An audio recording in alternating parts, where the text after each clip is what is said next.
Good afternoon, everyone. Welcome to the special business meeting for the District of Squamish, held electronically on Tuesday, April 21st. Hatsqualin, Queestiluktumuk, Slatskohomish, Owameo. As always, we are meeting today on the traditional territory of the Squamish Nation. Council, I need a motion to adopt the agenda. Moved by Councillor French, seconded by Councillor Stoner. All those in favor? Opposed? Motion carries. Electronic meeting protocol? And Robin's just reminded me, I again have to read the electronic meeting protocol. So Council, we are meeting electronically today. I ask that during the meeting, if you're not speaking, that you keep your device on mute. When you want to ask a question, just raise your hand and I will see that in the video feed, and I will go through speakers in the order that I notice your hand. When you vote, please only vote if you're voting against a motion. I will assume you're voting for it when I don't see hands. If you're leaving the meeting, if you could just signal that to me or put something in the chat so that we can record the time that you left the meeting, and then we will capture again the time that you've returned to the meeting. Do you have the feed in front of you? Can you see? You have it up here. Okay.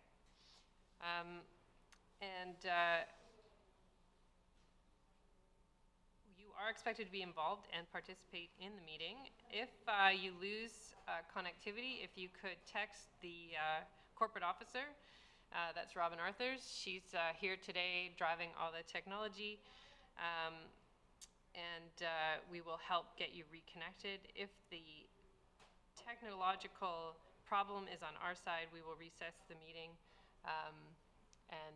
for at least 10 minutes just to get everyone squared away. And just for the audience, anyone who's watching online, if we do have technical difficulties, I apologize. We're still working out all the bugs of doing this electronically. We'll do our best, but if we have to recess, we will, just to make sure that everyone can participate that wants to participate. So with that, I will move on in our agenda. Is there any notice of motion, Council? Seeing none, we don't have any delegations or proclamations today. So we do have a couple of items. The first being under Community Planning and Infrastructure Development Permit 509. This is at 39668 Government Road.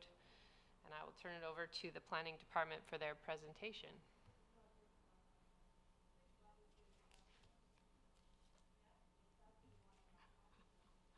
Come on.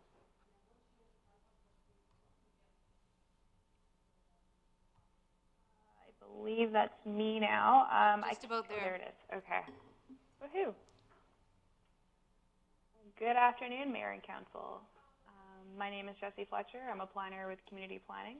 And this afternoon, I'm presenting a development permit application for the Squamish 2, a proposed development located at 39668 Government Road in the mixed-use district of the Sea to Sky Business Park for council consideration. Squamish 2 includes one variance. This is a priority project because the applicant is proposing that 100% of the residential units be secured as market rental in perpetuity, as secured with a housing agreement. The housing agreement received its first 3 readings back in February, and this housing agreement will be considered for adoption this afternoon if Development Permit 509 does receive council endorsement. 2 quick notes. There's one small change within the report. The yellow boxes on Figure 5 jumped around a bit and were incorrectly highlighting a path through the building of 39541 Queensway. Staff corrected it in the record. The path does not go through the building. The other note is that there is one additional slide that was not included in the slide deck for council before the meeting, but I will indicate when we're at that slide so that you can continue to follow along with your slide deck. Next slide, please.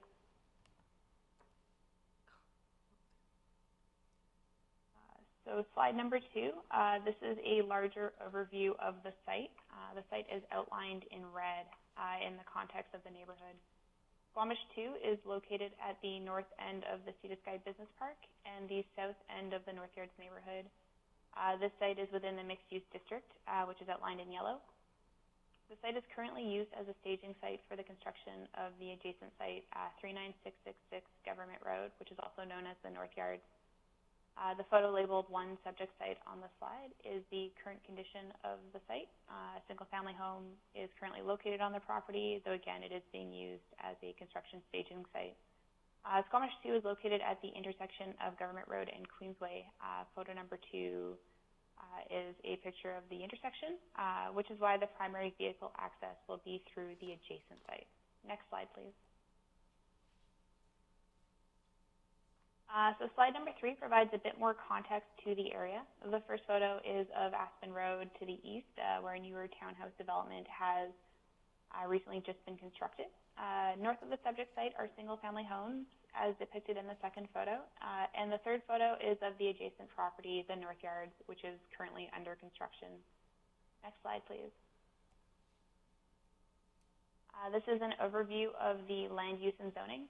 The subject site is zoned MUD 1, and its OCP land use is mixed employment. The subject site is subject to Development Permit Area 3, the Universal Guidelines, and it is within a flood hazard area.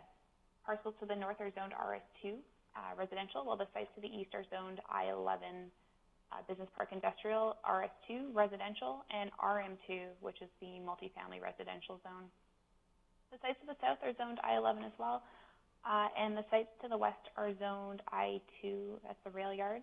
MUD 1 is located kitty corner to the I8 zone lands in the business park, which is your specialized industrial park zone. Next slide, please. So this is slide number 5. This slide just provides a bit more development context to the mixed-use district. So the subject site is the parcel with the red star on it. The site to the west, the North Yards, is currently under development to the MUD 1 zone, and that's the site highlighted in yellow. Well, approved development permits have been issued for 39660 Government Road and 1111 Pioneer Way, and those are the two sites that are highlighted in that soft red color. An application has been received for the final MUD 1 property, that's 39541 Queensway, and that's the parcel that's highlighted in purple on your slide. Next slide, please. This slide just provides a bit more visual context for the approved developments in the mixed-use district. I did not include a picture of the application that has been received, but has not been reviewed by council yet, as staff review has not begun. Next slide, please. This screen shows the approved statutory right-of-ways and the pending statutory right-of-ways for public access. So these are our trail connections through the mixed-use district. The yellow arrows indicate that the trail is pending approval, which includes 2 of the statutory right-of-ways on this site. And the red arrows show the approved statutory right-of-ways or publicly secured trails.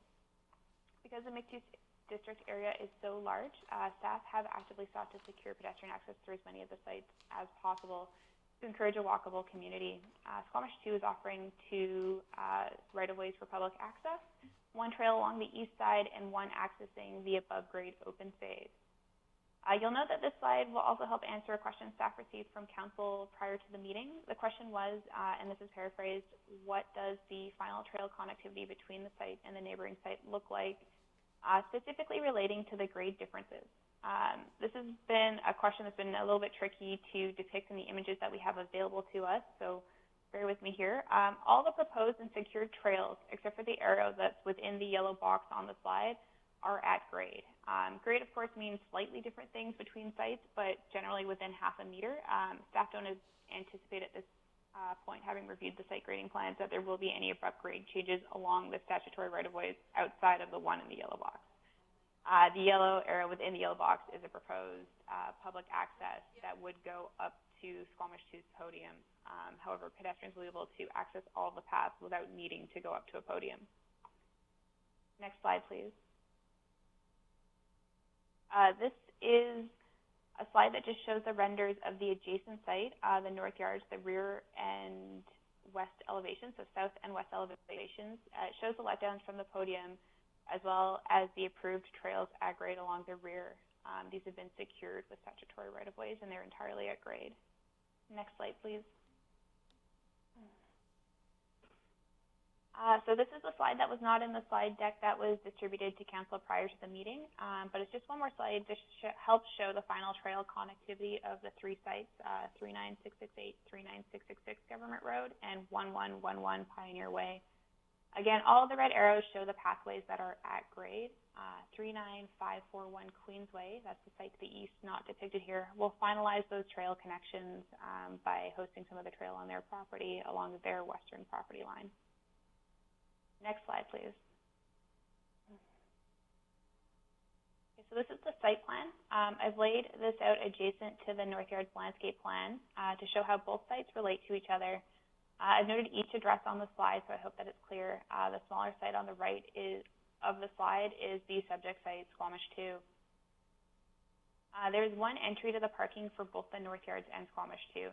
The yellow box on this is the yellow box on the slide. Access to this the parking for Squamish 2 is through a crossover agreement with the North Yards.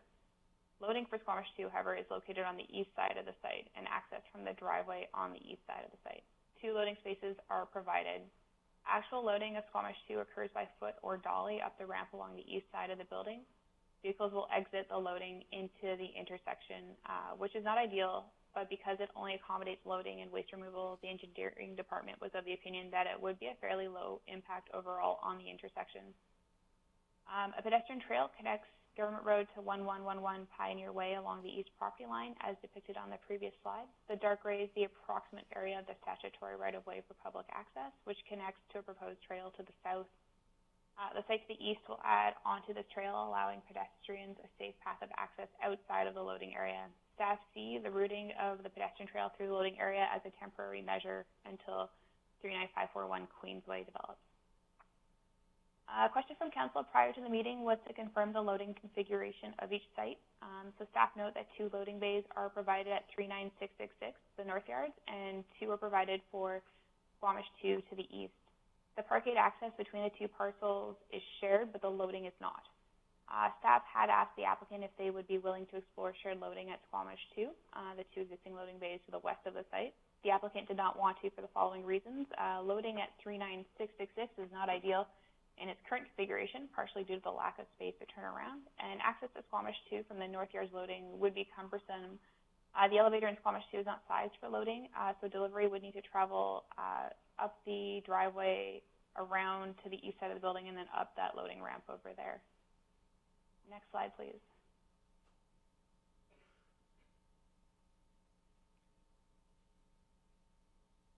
Sorry, we're on slide, yeah, there we go. Thank you. This is a rendering of the proposed development adjacent to its sister development, the North Yards. So this is a mixed-use development with commercial, office, and residential space. The development offers overheight commercial retail units on the ground floor and office space on 40% of the second floor. This development is providing 1,161 square meters of gross floor area as employment space. There are 38 residential units located on the 2nd to 4th story. The primary residential lobby and second-story office entrance is off of Government Road, while the vehicle access is shared with the adjacent site, and that's that yellow arrow. A second loading access is located at the east end of Squamish 2, and that's that red arrow. Next slide, please. This slide continues from the last in hopes of answering another question received from council. How many vehicle access points are there onto Government Road between the site and the neighboring site? What is the impact on the bike lane, and how do trucks leave? So there's 2 vehicle access driveways between the 2 sites and a 3rd vehicle access driveway along this stretch of road, one for Railtown, one for the North Yards, and one loading-only access for Squamish 2. These are indicated with the bi-directional arrows on the slide, with the loading-only driveway indicated with the blue bi-directional arrow and the image of a delivery truck.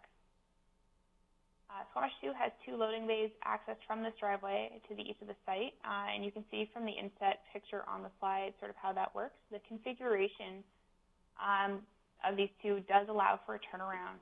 The intention is that the first truck would pull into the spot labeled A on the inset, and then back into the spot labeled B on the inset. If a second truck came, it would then pull into spot A, and when it was finished, it would use the now empty spot B to turn around and pull out straight into the intersection. The applicant had earlier provided truck turning movements, which demonstrated that with smaller loading trucks, which are typical of the uses permitted in MUD 1, Area 3, there was room to do this, allowing the truck to enter the intersection safely. As with all things, it does not guarantee that the loading truck drivers will always follow best practices. However, the anticipated use rate of the loading area is such that the impact will largely be marginal. Bike lanes along Government and Queensway are intended to be protected over time, though the mechanism of protection is still under discussion, and they may end up only separated along this stretch, so a bike lane with a bit of a buffer on the outside. As with all driveways, the protection or buffer would be disrupted at each driveway with an indication that a driveway is ahead noted in the bike lane. Staff note that loading for retail-type businesses tends to be less frequent, and therefore disruption to the bike lane and to the intersection will likely be less disruptive than if a second parkade access were permitted along this stretch. Next slide, please. This development is subject to Development Permit Area 3, the Universal Guidelines. A review is provided in your report package this afternoon as the Appendix A. Commercial space is stepped up from the sidewalk with a common plaza that adjoins the common plaza of the North Yards, providing an expanded animated pedestrian space with retail on either side. The main cladding material is fiber cement panels in 2 tones of gray and in cedar tone around the window boxes. Exposed architectural concrete is used throughout, and the rear wall is formed with board form, helping to give it more texture and depth. 410 steel is used throughout as a decorative embellishment. Next slide, please. The on-site landscaping includes a shared amenity space at the main plaza level, which provides some relief to the massing and creates a unique gathering space for future residents and retail users. Outdoor seating is provided along the commercial spaces. A 1.5-meter wide trail connection follows the east property line with a landscaping to help screen the loading ramp, while recessed lighting is also included at the higher reaches of the loading ramp to help illuminate the area. The landscape architect has included thoughtful planting, including climbing vines for the rear wall and smaller coniferous trees to help ensure that the area is continually lush. Next slide, please. Parking is enclosed and is located on 2 stories with access from the shared entrance with the North Yard.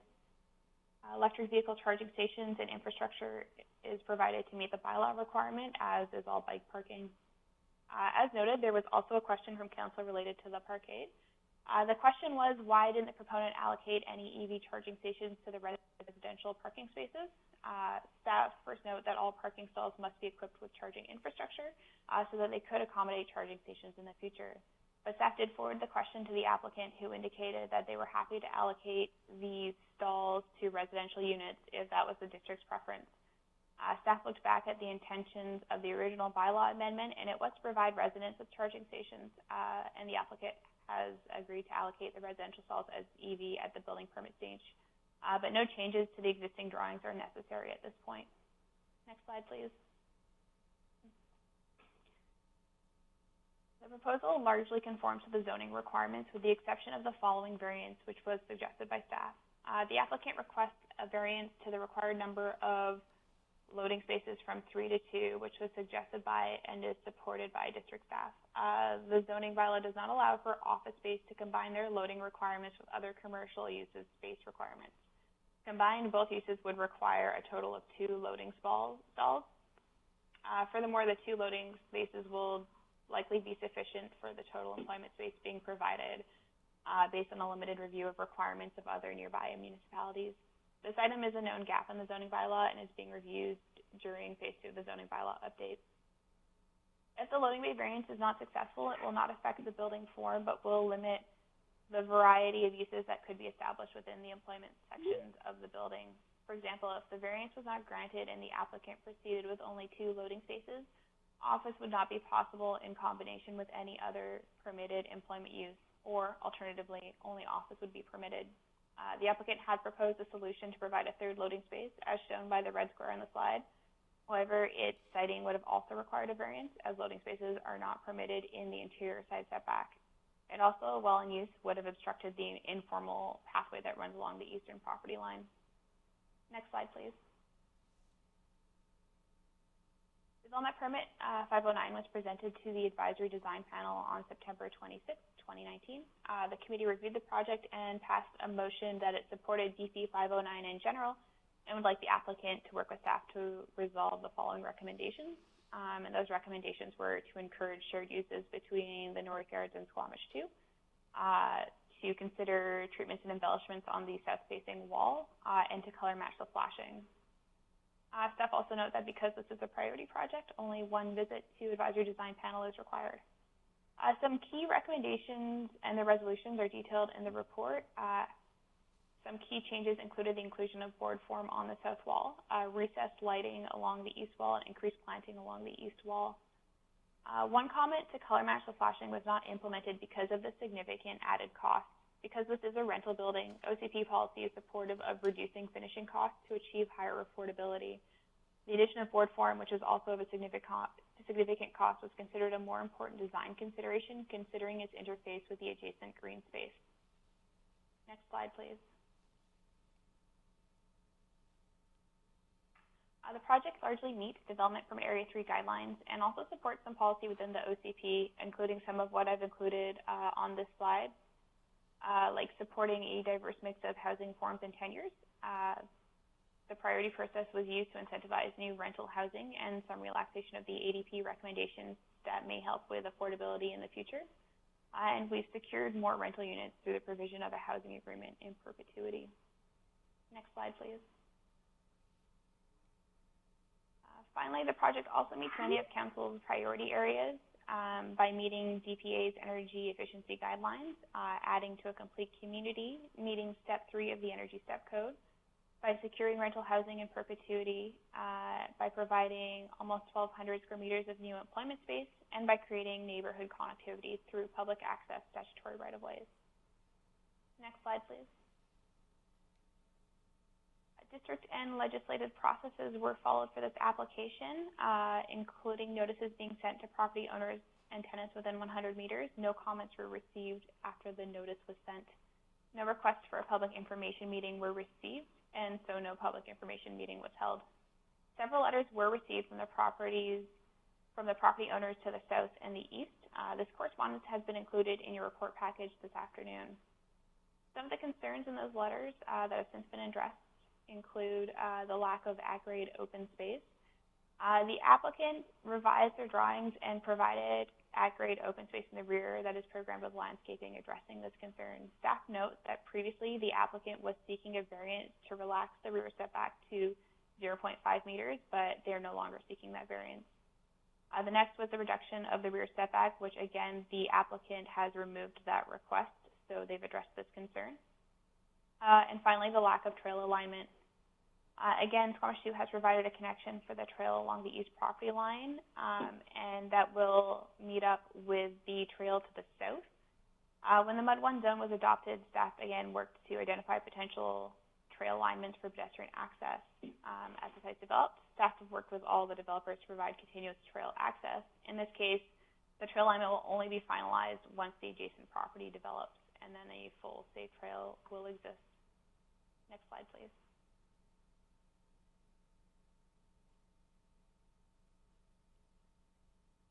Staff recommend that Council approve Development Permit 509 subject to the following conditions. And next slide, that is the variance for Development 509 be approved. Alternatively, Council could decide to approve Development Permit 509 without the variance. And that's on the next slide. However, it would limit the uses in the future if they were to only have 2 loading spaces. And then to slide number 24, please. Thank you. Thank you. Council, are there questions at this time? Councilor French. I don't remember seeing anything about public art in the report, and I'm pretty sure I didn't hear anything in this presentation. Was that talked about at all? Is that addressed? Are there any plans for any form of public art in this project? Thank you. Through the mayor, it was discussed at the advisory design panel whether or not there were opportunities for public art along the rear wall. A mural was considered a potential way to elevate the form. However, maintenance of that over time would be very difficult to maintain, so no, it wasn't included, and no alternative public art has been included on this. Thank you. Councillor Race. Thank you. Jesse, could you go back to slide 19, public comments, please, just for the overhead plan? I think it ends up being slide number 20 in the updated slide deck. Oh, right, okay. Yeah. On my screen, it's number 19, but in any event, it's Yes. the public comments one with the overhead. Mm-hmm.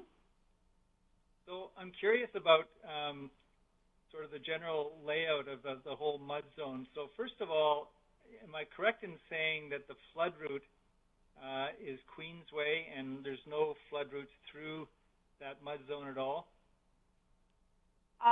Through the mayor, that's incorrect. There's actually a floodway that goes through half of 39660 Government Road, so that's the site farthest to the west, and then it partially goes on part of 1111 Pioneer Way. The floodway also follows Pioneer Way up around Queensway, and then encroaches partially on this site as well. And okay, and then at the back of the property we're talking about, the south end of it, in the schematics, it shows kind of a drop-down wall with some landscaping at the bottom, and then the path there. And I'm wondering about that, and then how does that connect with 1111 to the south? Does that 1111 in turn go up to more or less the same level and carry on for their building? So you have a bit of a kind of a canyon in there? Through the mayor, I'm not on the same page on this one. Maybe you could clarify a bit. I don't know. Well, I'm curious. Yeah. I'm curious about sort of the interface between this property we're dealing with and the property to the south. And when I look at some of the views, earlier slides, it shows more or less a cement wall coming down with stairs and then landscaping and the right-of-way path. But if you go a little bit farther south than that, does the next property, 1111, sort of go right back up to the same level? So you have two concrete walls about 20 feet apart.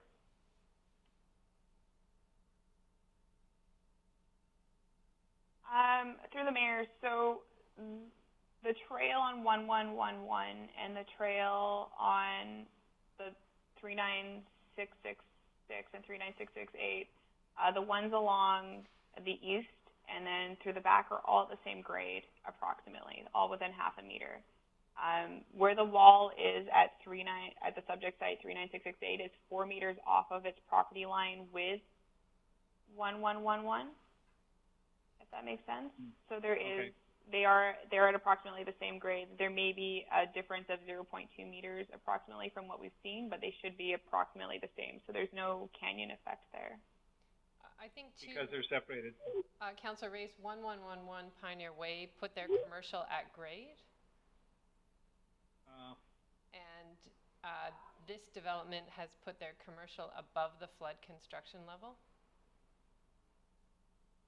I see. Okay, thank you. Thank you. Is that all, Councillor Race? Yes, thank you. Okay, Councillor Pettengill. Thank you. So a couple things. Can you speak to the width of the trail? I thought I heard you mention 1.5 meters, but now it sounds like it's wider than that. And I am similar to Councillor Race, trying to get a sense of what kind of walls and so on there are on either side potentially of this trail, and the, you know, just having trouble sorting that out in my mind. Thank you. Yes, through the mayor, the trails are all 1.5 meters wide. The ones along the east specifically, there's an intention to achieve another 1.5 meters on the adjacent site. So to the east of the trail on the east side of the two properties. If we go to 39668 Squamish 2 site, the trail is the 1.5 meters from the property line on the east end, and then there is another 1.5 meters of landscaping till you get to the loading ramp. Okay, and is 1.5 meters kind of a standard width for our trails? Just in my mind, it seems a bit narrow, especially if there's going to be elevation on one or especially both sides. Through the mayor, it is a bit more narrow, but it is what we've been achieving, so it is consistent through what we've asked of the other sites. Furthermore, again, the intention is to widen that to 3 meters when the adjacent site develops, and that's so the path is shared by all of the applicants and developers in the area, so that we do eventually hit that 3 meters. Okay, and is that an intention in that we will try to negotiate it, but ultimately we need the agreement of the developer? Is that something we can require? Through the mayor, it is something that we need the developers to agree to. 39541 has agreed to it as well, so they've shown that in their drawings to date for their application. So. Okay, thank you. On the charging, you talked about a shift. It sounded like a shift where we're losing the EV charging from the commercial spots and they're going to the residential. Is that correct? And is there any discussion about we just need EV charging? Full stop. Through the mayor, so EV charging will be available through all stalls, in that if somebody would like to put one in, the cost is much lower because the infrastructure must be there. So the electrical room must be sized, the conduits must be in place, it must be easily accessed. The regulation, the way it is interpreted here, could be interpreted that the stalls with the actual stations could be allocated to residential or commercial, but the original intention of the guideline was that it will be for residential. Seeing as this is a rental building, when council brought up the point of noting that they were all for commercial and that the applicant indicated there was no real rationale for it, it was easy to move them to residential. So it might be more of a burden for a rental user to install a charging station than a commercial user. Okay, thank you. And then on the DPA guidelines, there's a few questions I had. So on building roofscape 36.11E, flat roof areas may be allowed for use as a green roof, balcony or roof deck, so on and so on, and it has non-applicable. And I'm wondering why that would be non-applicable. There's a fair bit of residential here, and so, why aren't we looking for green roofs or balconies or that kind of thing? Through the mayor, for this particular case, the roof is slanted, so we wouldn't ask for a green activated roof on a slanted roof, and we wouldn't necessarily get them to change the roof form, if that answers that question. Yes, but from if we assume there's environmental and social benefits and so on to green roofs, I'm wondering why we would allow for a slanted roof and say, no, we want a green roof, or we want a patio here, and a slanted roof isn't an acceptable design. To the mayor, just the way this guideline reads and the reason why staff have indicated that it's not applicable is that, again, the guideline speaks to flat roof areas being permitted for green space, and again, in this area that it's not a flat roof. We didn't ask for it, and therefore it wasn't seen as applicable. But I might ask if Jonas has anything to add to that. You're still muted, Mr. Vasquez. Jonas, you need to unmute yourself. There we go. Apologies. If I may, through you, Mayor, just want to echo what Jesse said. The guidelines actually try to avoid flat roofs, so certainly not a requirement for somebody to have a flat roof, and it's not something that we could institute without changing the guidelines. Okay, so maybe something to think about for the future, but thank you for the clarification. On building materials and colors, 36.12A, the use of sustainable or green building materials, including low carbon, recyclable and locally sourced materials is encouraged. It says it does not meet the guideline, and the cost factor was mentioned. I think this was talked about in the presentation, but it made me wonder what we're considering in terms of cost, because there's the immediate sort of upfront cost to the developer, but there's the longer term maintenance cost, there's the broader cost to the environmental issues and so on of not dealing with climate change and all that. So I'm wondering how we are, when we say cost, based on cost, how are we thinking of cost? Are we looking exclusively at short-term sort of developer-focused cost, or kind of some of these other longer-term things?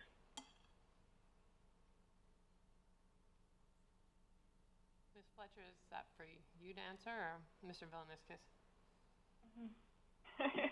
Mr. Velanishkas, I believe Sure. this is in your wheelhouse. Thank you. What I would say is that the guideline is one of those guidelines that is encouraged. So certainly not a requirement, and at this point, we are looking at this as a priority rental project. So developer costs are the costs that we're looking at.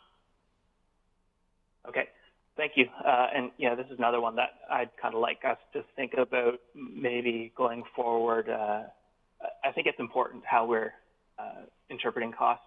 And the final one, sort of related, is energy efficiency. And I was wondering, what are the plans for building heat, water, and those sorts of things? Is this a low emissions building, or is this using gas and sort of high emissions energy sources? Councillor Pettengill, we can't regulate that through a DP, just so that you're aware. Yeah, I think there was some allusion made to some of our strategic goals and so on, so I just want to understand the alignment there. Through the mayor, so confirmed with the applicant that they are heating the building through electric, but then again, a gas boiler will be used with some on-demand electric in the units for water. Okay. Thank you. Thank you. Any other questions, Council? Mr. Velanishkas, I had a question, I think for you. What is driving the difference between those developments that are putting the commercial above grade on top of a pedestal versus those like 111 Pioneer Way that have put commercial at grade and created a more friendly sort of public realm that way? Because we have that big cement wall at the back of this development and the one next to it. So what's the big difference driving those two different built forms for the mud area? Through you, Mayor, the difference is so the 1111 Pioneer Way is quite a bit different in terms of just the site itself is much larger, where they are able to, I believe what they've done is they have a floodplain or flood construction level exemption for part of their site. So where that exemption coincides with the floodway, which runs through that site, and that was a big reason why they've got that exemption, is to sort of keep the natural flow of the area, because they're partially achieving the flood construction level through elevation because of the size of the site, rather than through retaining, versus this site and the one next to it, which are much smaller, and this site in particular does not have a floodway running through it. So that was the reason. Okay, and then Ms. Fletcher, it looks like the intent is to have sort of vines crawling down the cement walls to sort of try and screen them a little bit. But it was difficult for me to tell whether that would be green year-round or whether those are deciduous vines and we're just going to be looking at big, wet, gray walls all winter. Thank you, Mary Elliott. That's a good question, and something that we had a lot of conversations about. So the vines themselves will be growing up the wall, not coming down. And they've included some cedars to the back, so a coniferous tree that will help screen the wall. So there should be some good year-round screening, and then in the warmer months, the vines should become lush and red. The rear wall is also formed with board form, which gives it sort of a wood look. So it's not just flat concrete, but it's a bit more of a textured wall. So we're hoping that those together will help reduce the look of a wet gray wall in the winter. Okay.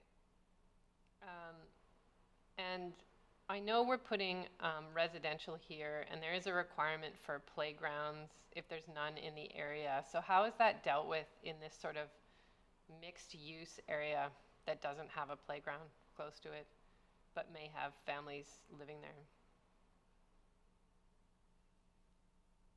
Through the mayor, there is a playground within 100 meters of the site, just at and I apologize, I'm just navigating through web maps at the same time. At the end of Clark Drive, or Edgewater Crescent, there is a playground nearby. I think it's about 150 meters, so that was considered.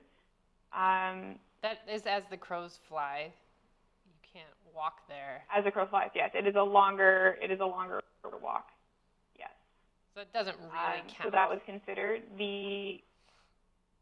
Well, if people can't walk there within 100 meters, it shouldn't count, right? Like, you have to go the long way. You can't cut over people's backyards to get to the park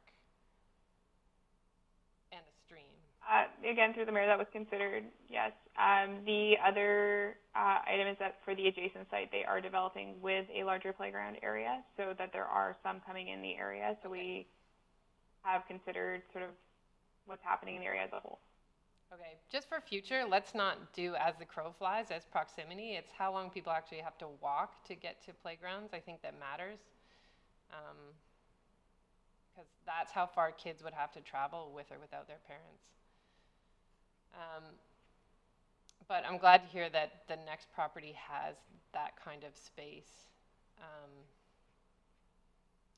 Okay, I see your hand, Councillor Pettengill. Is there anyone else before Councillor Pettengill? And then I want to wrap this up. Okay, Councillor Pettengill. Yeah, thank you. Just to building on the mayor's question a little bit, we talked about in terms of a playground and some back property space for other uses. But given these are private sites, is it safe to assume that, you know, kids in the whole neighborhood will have access to the playground, or the green space in the back of this will be available to others, or are these private, sort of meant for those development type spaces?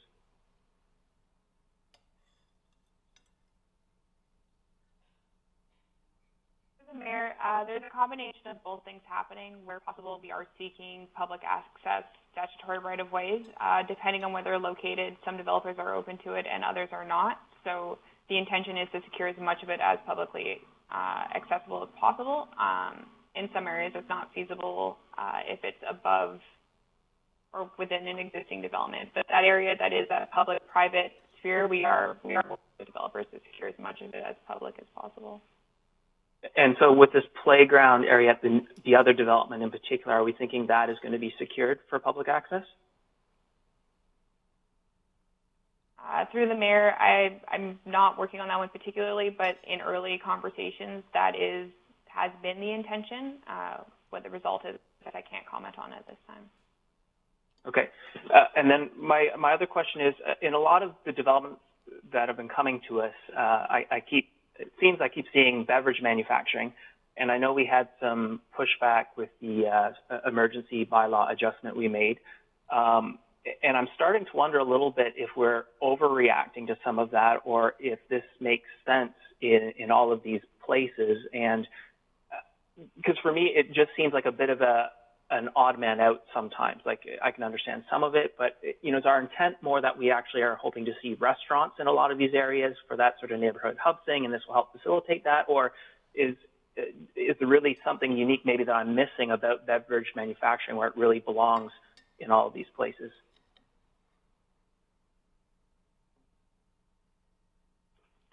Through the mayor, So before you answer that, Ms. Fletcher, Councillor As a larger Pettengill, question, I think I the would uses defer were to- established at zoning. This is a DP, so I don't really want to take up our time talking about zoning.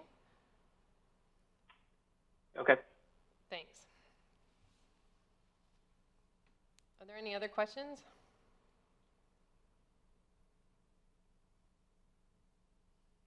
Okay. Council, what is the direction you want to take here? Councillor Stoner, I'll move the staff recommendation. is there a seconder? Councillor Herford seconds. Any comments, Councillor Stoner? Yeah, I will speak to it briefly. I think that there has been lots of learning going on as we continue to move through the process of the Mud 1 zone. A few gems that are working the way I think we thought they would, and others that are maybe not. Appreciate staff's responses to my questions that I sent in earlier, specifically around the variance with the CP in terms of the reduced loading and potential impacts that has just in terms of egress and access to Government Road and impacts with the pedestrian and bicycle laneways. So those were all answered in the presentation. I thank staff for that. The one note that I will have is that staff did suggest that this does address OCP policy 12.12D, which is to secure long-term affordable rental. And then from my perspective, this doesn't actually apply. This is not affordable rental, this is market rental, and that is a different component. So I just wanted to clarify that this is not affordable. This is market rental, and they are both important to the overall landscape of what we're trying to achieve, but they are two separate things. So I just wanted to make note of that. Thanks. Thank you. Any other comments? Councillor Anderson. With respect to, am I being heard? Thank you. With respect to the loading bays and the constraints and the advice received, I think this is all understandable. The advice and issues put forward by the proponent and also by our engineering department.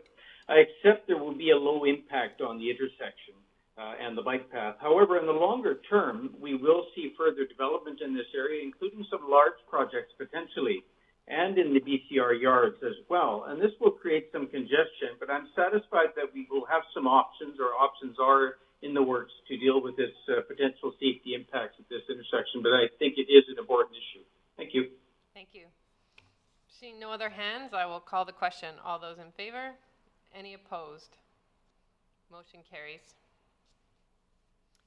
All right, thank you, Ms. Fletcher. And we're moving on now to item 8A. This is the housing agreement bylaw that would accompany this DP.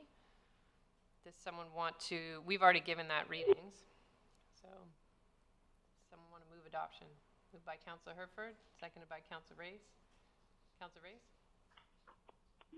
Did you have a comment? No, I wasn't speaking. Okay. No, just seconding. Okay. I will call the question. All those in favor? Any opposed? Motion carries. Thank you. So moving on, we have a number of people on the line, I believe, for our next item, which is the final endorsement of the Squamish Valley Agriculture Plan. And Ms. McJenna is here to kick us off. You wanted to check the machine there? Go ahead right now. Councillor, hi, everyone. Yes, thank you. We're just getting your slides up, Ms. McJenna. Perfect. Thanks so much. Great to see Council.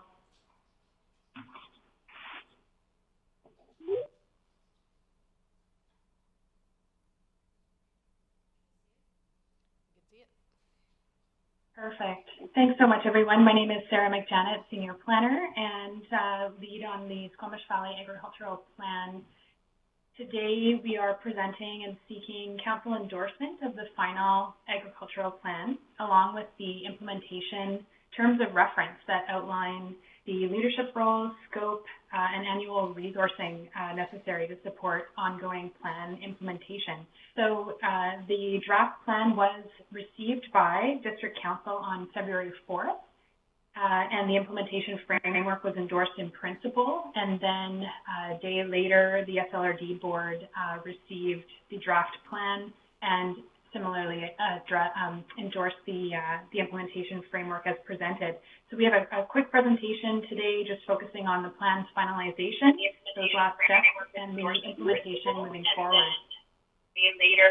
On the call today, we have Alex Mackay, planner with SLRD, as well as Crystal Tenbrink with the Squamish Food Policy Council that are available for any questions or discussion, and Ione Smith of Uplands Consulting sends her regrets as she's with an ALC virtual meeting today. Next slide, please.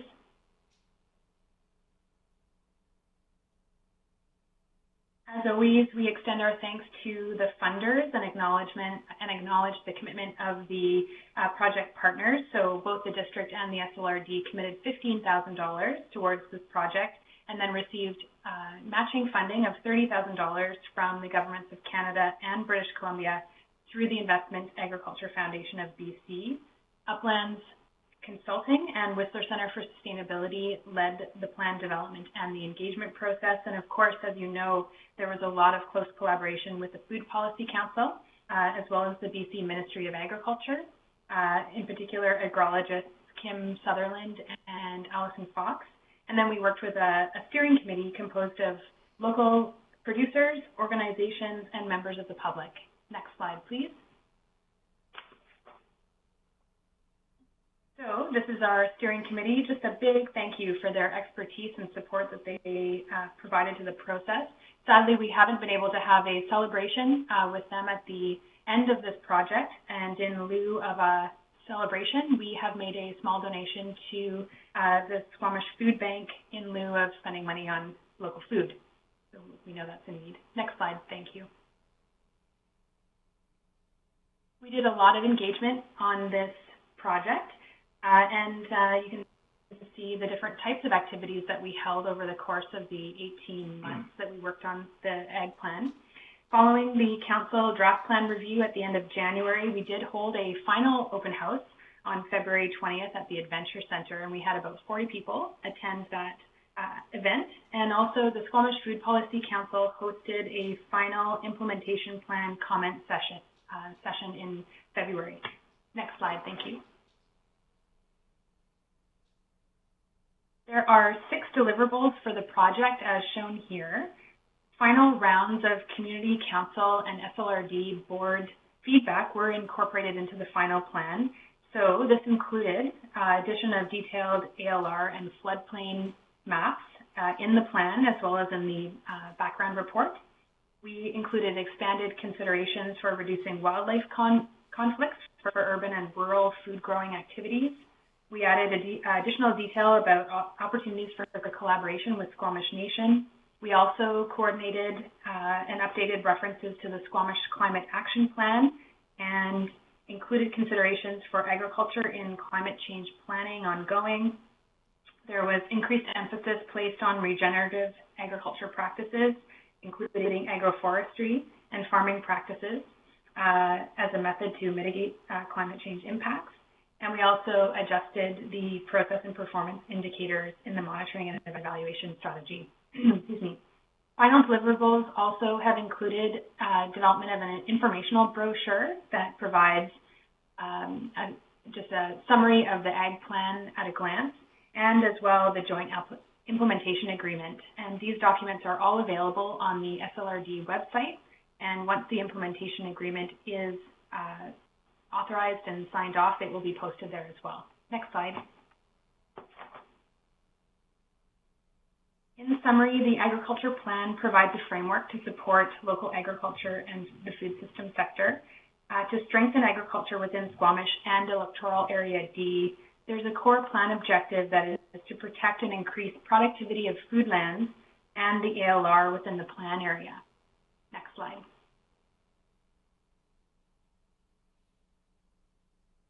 As far as the scope, we just wanted to quickly clarify how food security links with but is distinguished in the agricultural plan.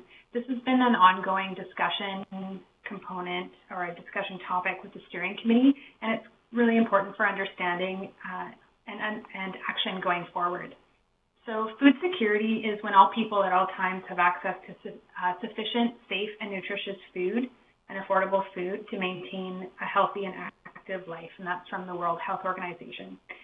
Food security is very much a pillar of the Squamish Food Charter and is embedded in the vision for the agriculture plan. Just another click on the slide and another image will come up. Thanks, Vanessa.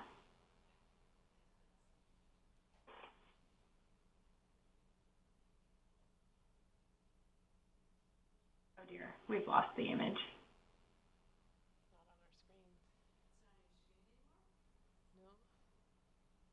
It's the blue screen.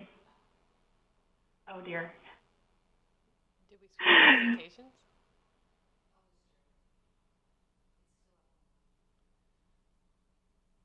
One moment, we're going to try that again. Thank you. Apologies.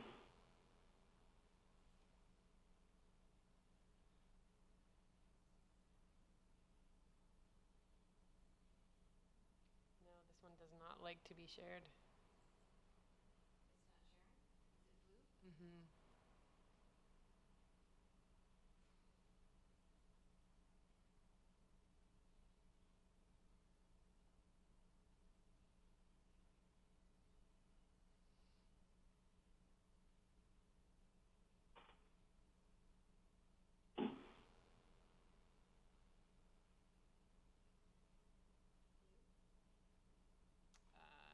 not being shared.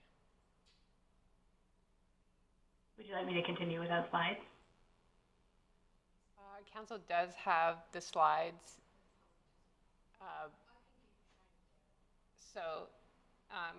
Council, if you can follow along on your version of the slides, and the public can see them through the streaming that we're doing here. Perfect. I'll just reference the slide numbers as I move through. Great. Okay, so I'm on slide 7 right now, highlighting that food security is a important but also a distinct topic from the overall scope of the agricultural plan. The agricultural plan focuses on strengthening agriculture, so it's really about land, production, food system infrastructure, and also of note, the funding that we received from the Investment Agriculture Foundation also directed agricultural planning first and foremost. In contrast, typically with a food security strategy or plan, you would see a focus on addressing the root causes of food insecurity, so looking at things like income gaps, other social determinants and barriers to food access, and then would directly involve partners in food insecurity. So while the agricultural plan is not a food security plan or strategy in and of itself, we do want to highlight that many of the recommended actions within the plan support food security of the region as a whole. So actions that are connected to improving local processing opportunities, increasing the type and amount of foods available locally, as well as realizing year-round farmers market, ensuring residents have ability to access local foods year-round, and also enhancing urban agriculture, building connections between schools and community gardens, those things that increase opportunities for access to fresh, healthy food. So there's a lot of connections there, but it is a distinct element. Next slide, please. We wanted to specifically highlight that local and regional food security work is continuing right now through ongoing partnerships with the Squamish Food Policy Council, Vancouver Coastal Health, and community organizations. So the food security is very much embedded in the work and the mission of the Food Policy Council that is guided by the Squamish Food Charter and is grounded in the notion of food as a basic human right. At present, the Squamish Food Policy Council is connecting with Squamish Helping Hands, the Food Bank, Squamish Nation, Vancouver Coastal Health, through the school districts with Coalition for Healthy Schools, SLRD and other regional and provincial organizations working in food security to see how we can support food access. And we are attempting to re-energize a food security working group that is an existing part of the Food Policy Council. This would be pertinent to the Southern Sea to Sky and especially important during this COVID response period. And so I won't go into too much detail here, but Squamish Food Policy Council is also leading a Let's Grow Food campaign. We're working together to provide centralized resources for individuals supporting the local farmers market, which of course is an essential service under the current state of emergency. So lots of things are happening right now. We will provide council with an update as things come forward. Next slide. Back to endorsement of the plan. Quickly, as you have seen, the plan sets a vision for agriculture, and from this we have 6 themed goals to better support the viability and long-term sustainability of the Squamish Valley. Next slide. To achieve the goals, there are 38 specific actions in the agricultural plan. The district, for the District of Squamish, there are 18 identified actions, and those are falling within local government mandate and our sphere of authority. We want to highlight that many of these actions for the District of Squamish specifically are administrative, housekeeping, updates, and bylaw amendments. And many of them fall within existing work plans, and several are already underway. The SLRD has 13 actions identified, and the other 23 actions will be stewarded by the Squamish Food Policy Council as the lead for the implementation group. So all of our action work is very much collaborative. All the actions have been ranked in terms of priority and urgency. and you'll see those prioritized actions within the plan. Next slide. Just have a couple more slides to go. Here are 3 tangible actions for District of Squamish leadership for 2020 and 2021. 2 are already connected to ongoing departmental work. For example, under Goal 2, Action 2.1, to develop an agri-food sector strategy for the Squamish Valley. As you know, this is already underway, being led by the Economic Development Office. 5.4 action under Goal 5, updating the OCP and zoning bylaws to better align with the Agricultural Land Commission Act and regulation. Again, this is another project that's already underway, and so we're working towards those updates right away as we move through the agricultural plan endorsement. Action 4.5 under Goal 4 around planning and preparing for climate change and emergencies. Of course, this is very timely and topical. Action 4.5, hosting educational events and workshops about flood risk management for agricultural stakeholders. As well, in the plan, you'll have seen related actions such as 4.1, which is supporting wildfire risk reduction initiatives for agricultural stakeholders. These are all very important actions. They will be brought forward to Budget 2021 in September. And so these are actions really connected to engaging and including the agricultural community in climate adaptation and mitigation planning and emergency management preparedness. For certainty, $25,000 has been allocated to agricultural plan implementation already for 2020. So the District of Squamish allocated $2,500 to the Food Policy Council. They received matching funding from the SLRD and $20,000 from the Southern PILT. Funding has already been allocated as approved by the SLRD board in January 2020. And so future budget will be brought forward for high priority actions in future. Next slide. Thank you. So the implementation framework, as noted, was accepted back in February in principle. This is a strategy in which the implementation will be led, the overall lead and convener will be the Squamish Food Policy Council.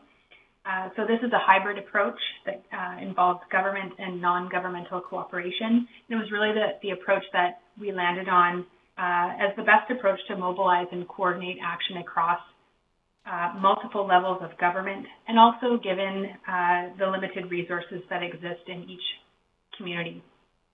Attachment 2 in the staff report presents the collaboration and implementation terms of reference for endorsement today, subject to any revisions that are suggested by Council. And further, we are presenting this package and the implementation agreement to the SLRD board tomorrow during their board meeting. So the implementation agreement before you essentially frames the commitment of participating partners, being the Food Policy Council and the local and regional governments, respectively.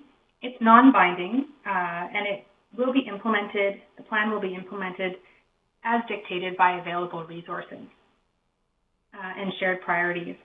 So the implementation agreement has been drafted to guide collective activities and initiatives.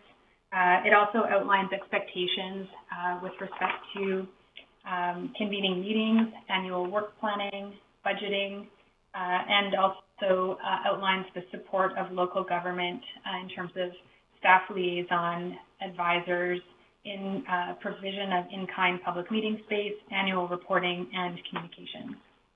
Thank you. Next slide. So this is the final conclusion of the presentation. We wanted to recommend 3 pieces for Council, being the endorsement of the final agricultural plan dated April 2020, and also endorsement of the joint Squamish Valley Agricultural Plan implementation terms of reference in collaboration with the SLRD and the Squamish Food Policy, And finally, recommend that a budget proposal for the district's 2021 budget be developed for ongoing and high priority action implementation. So I thank you so much for listening, and again, here's the question. Thank you, Ms. McJanet. Councillor, are there any questions or comments at this time before we endorse the final plan? Councillor Anderson?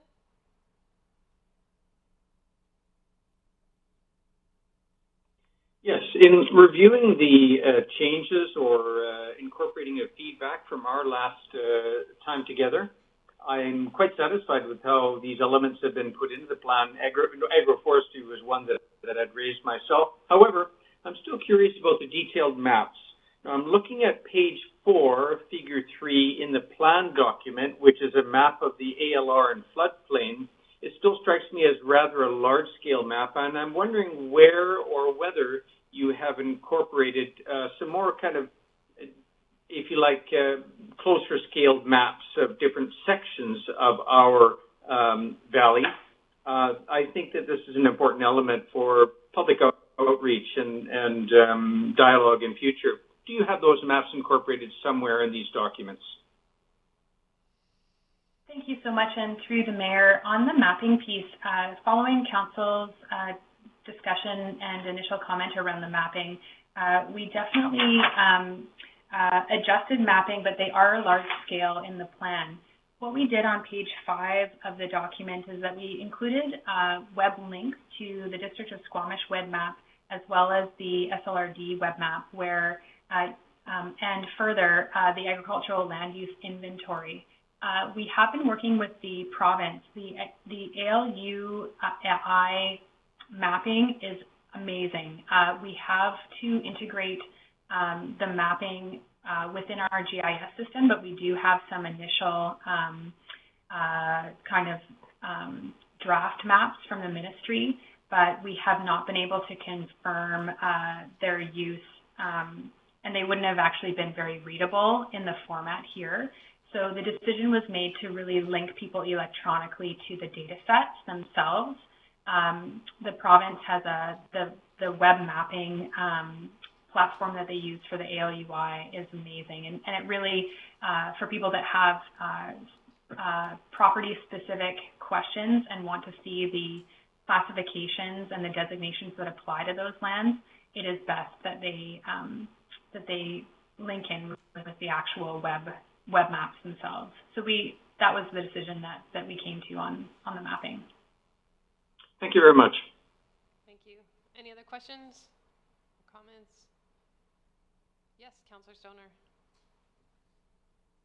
Thanks, and thanks for the update in the presentation. As previously said, the process for the Squamish Valley Ag Plan, I think, is very notable, especially just the depth of engagement and coordination and collaboration that has happened. So thanks for the update and the ongoing work. I'm particularly excited about endorsing the terms of reference. I think that although being non-binding, really helps to formalize some of the collaboration that has initiated through this project.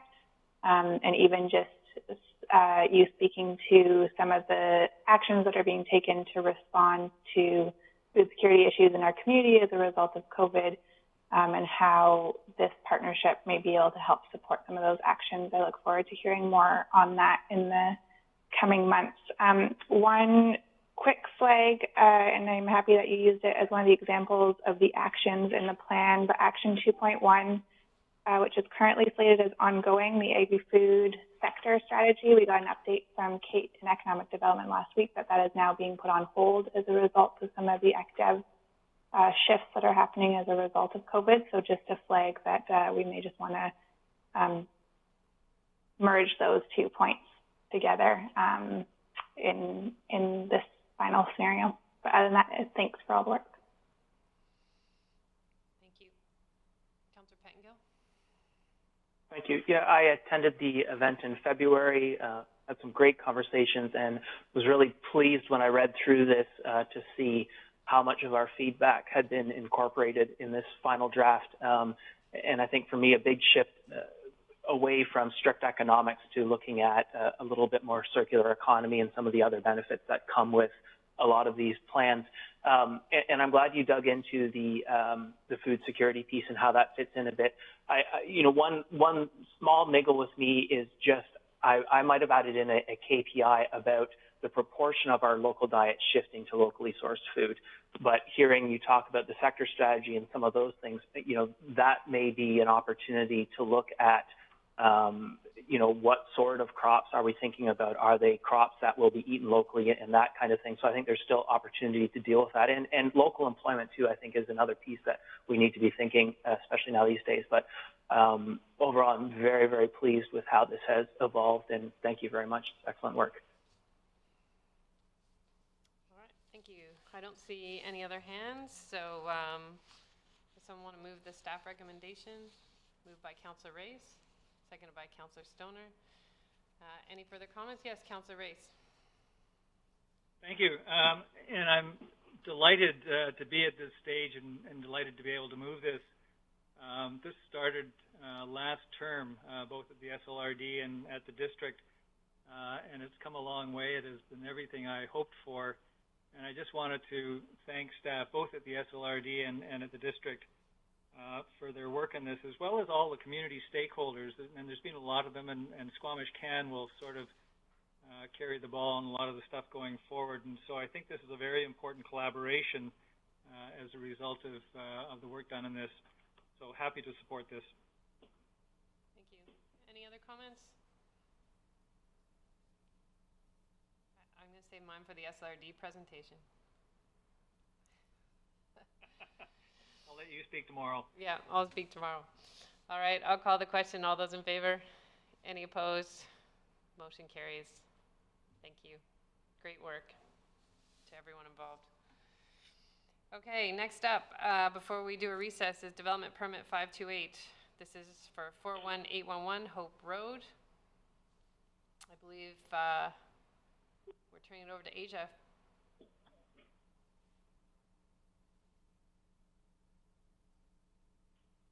Hello? Yes, we see you, but you're sideways, Asia, which is a cool way to present.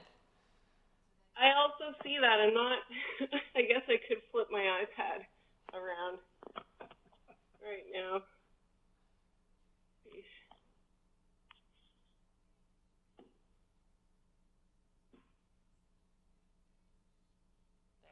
You are no longer defying gravity, so. We're just trying to get your slides up.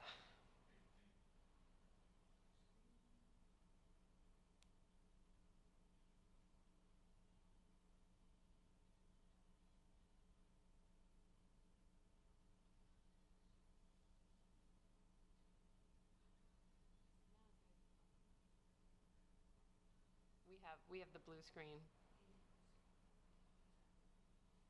There we go. Great, I'll jump in. Hold on. We went back to the blue screen. Hear? Yeah.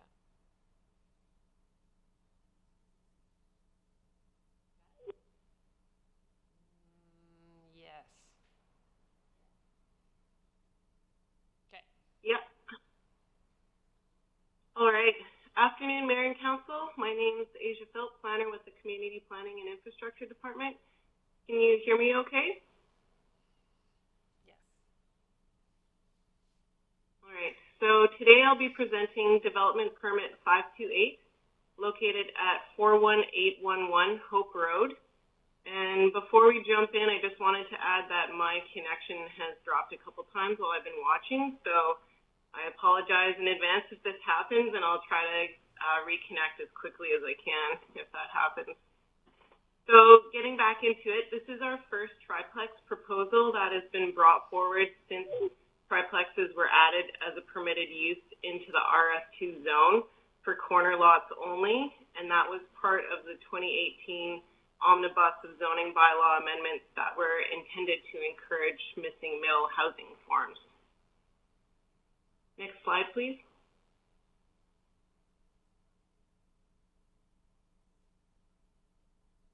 So the triplex proposal is located on the northwest corner of Hope and Depot Road in the Brackendale neighborhood.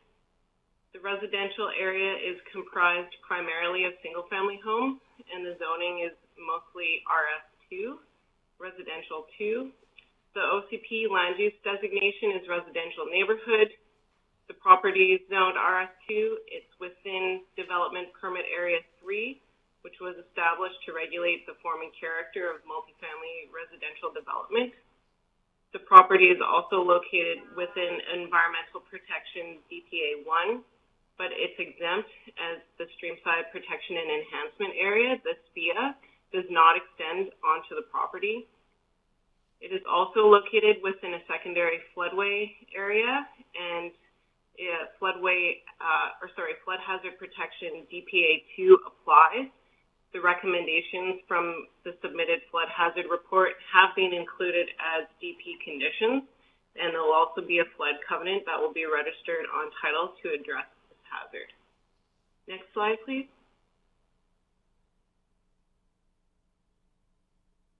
So the triplex consists of 3 units. Each has separate at-grade entrance.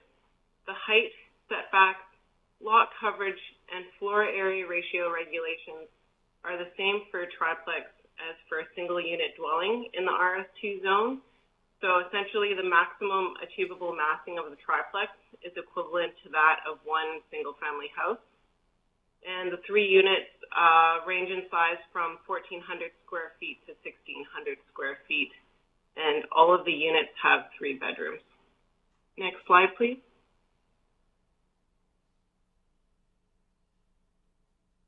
The overall aesthetic design of the triplex is similar to that of a typical newer style single family dwelling or duplex. The design seeks to balance the look and feel between a single family home and a townhouse development. The proposed siding materials are fiber cement hardy board and wood shakes. And a cool roof shingle has been proposed and committed to by the applicant, as well as 100% electric heating in order to address energy efficiency guidelines. Next slide, please.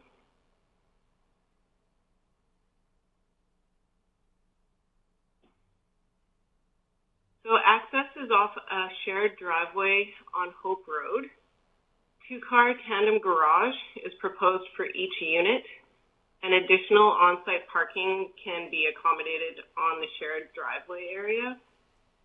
So they're meeting the minimum requirements for parking. The development is located along the Brackendale No. 1 transit route.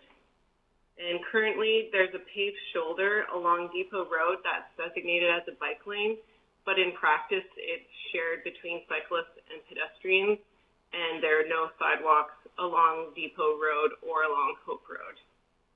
In our active transportation plan, it proposes a sidewalk along Depot Road as well as a protected bike lane along Depot Road as a short-term priority, and designates a sidewalk along Hope Road as a long-term priority. So for this specific development, staff took a look at all of the surroundings and the current level of development and determined that it would be best to propose to take a statutory right-of-way along the southern lot line adjacent to Depot Road, which would allow for future construction of a sidewalk and a protected bike lane while potentially maintaining the existing open ditch along Depot Road. So essentially giving us the ability to construct all of these infrastructure projects in the future and having enough room to do so. Staff are also proposing that ditching be reinstated by the developer along the Hope Road frontage to help with stormwater management in the area, and this would also discourage on-street parking in close proximity to the intersection of Hope and Depot Road. Next slide, please.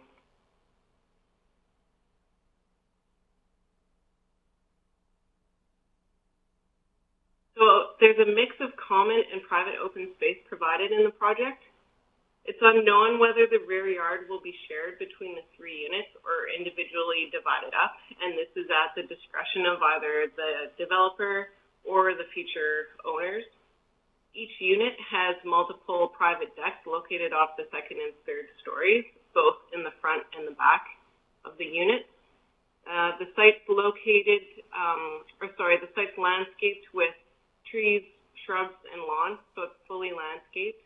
And there's a shared, fully enclosed, wildlife-resistant accessory waste enclosure provided at the rear that complies with the district's draft solid waste storage technical specs. Next slide, please.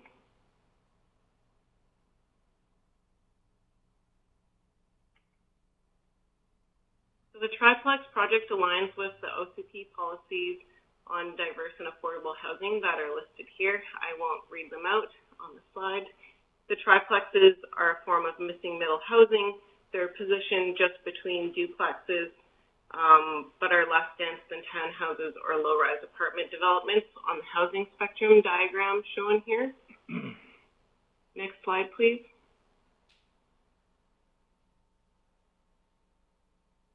And the proposal also aligns with the council priority areas listed here by increasing the number of missing middle housing forms and also by retaining the rear laneway as an informal green space for local residents to use. Next slide, please.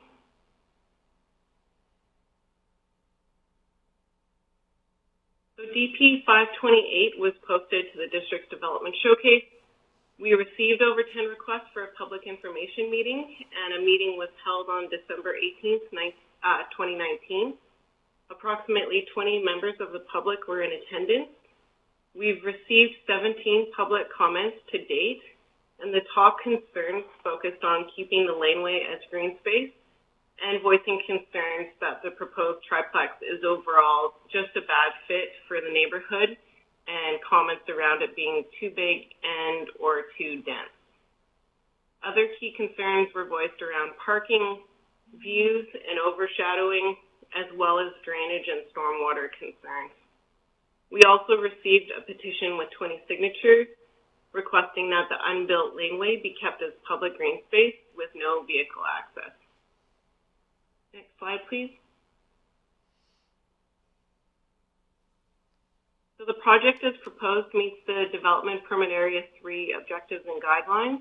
Therefore, staff are recommending that Council authorize DP 528, subject to the provision of bonding for landscaping, the registration of the flood covenant, and the registration of a statutory right-of-way for potential future public access along the southern property line.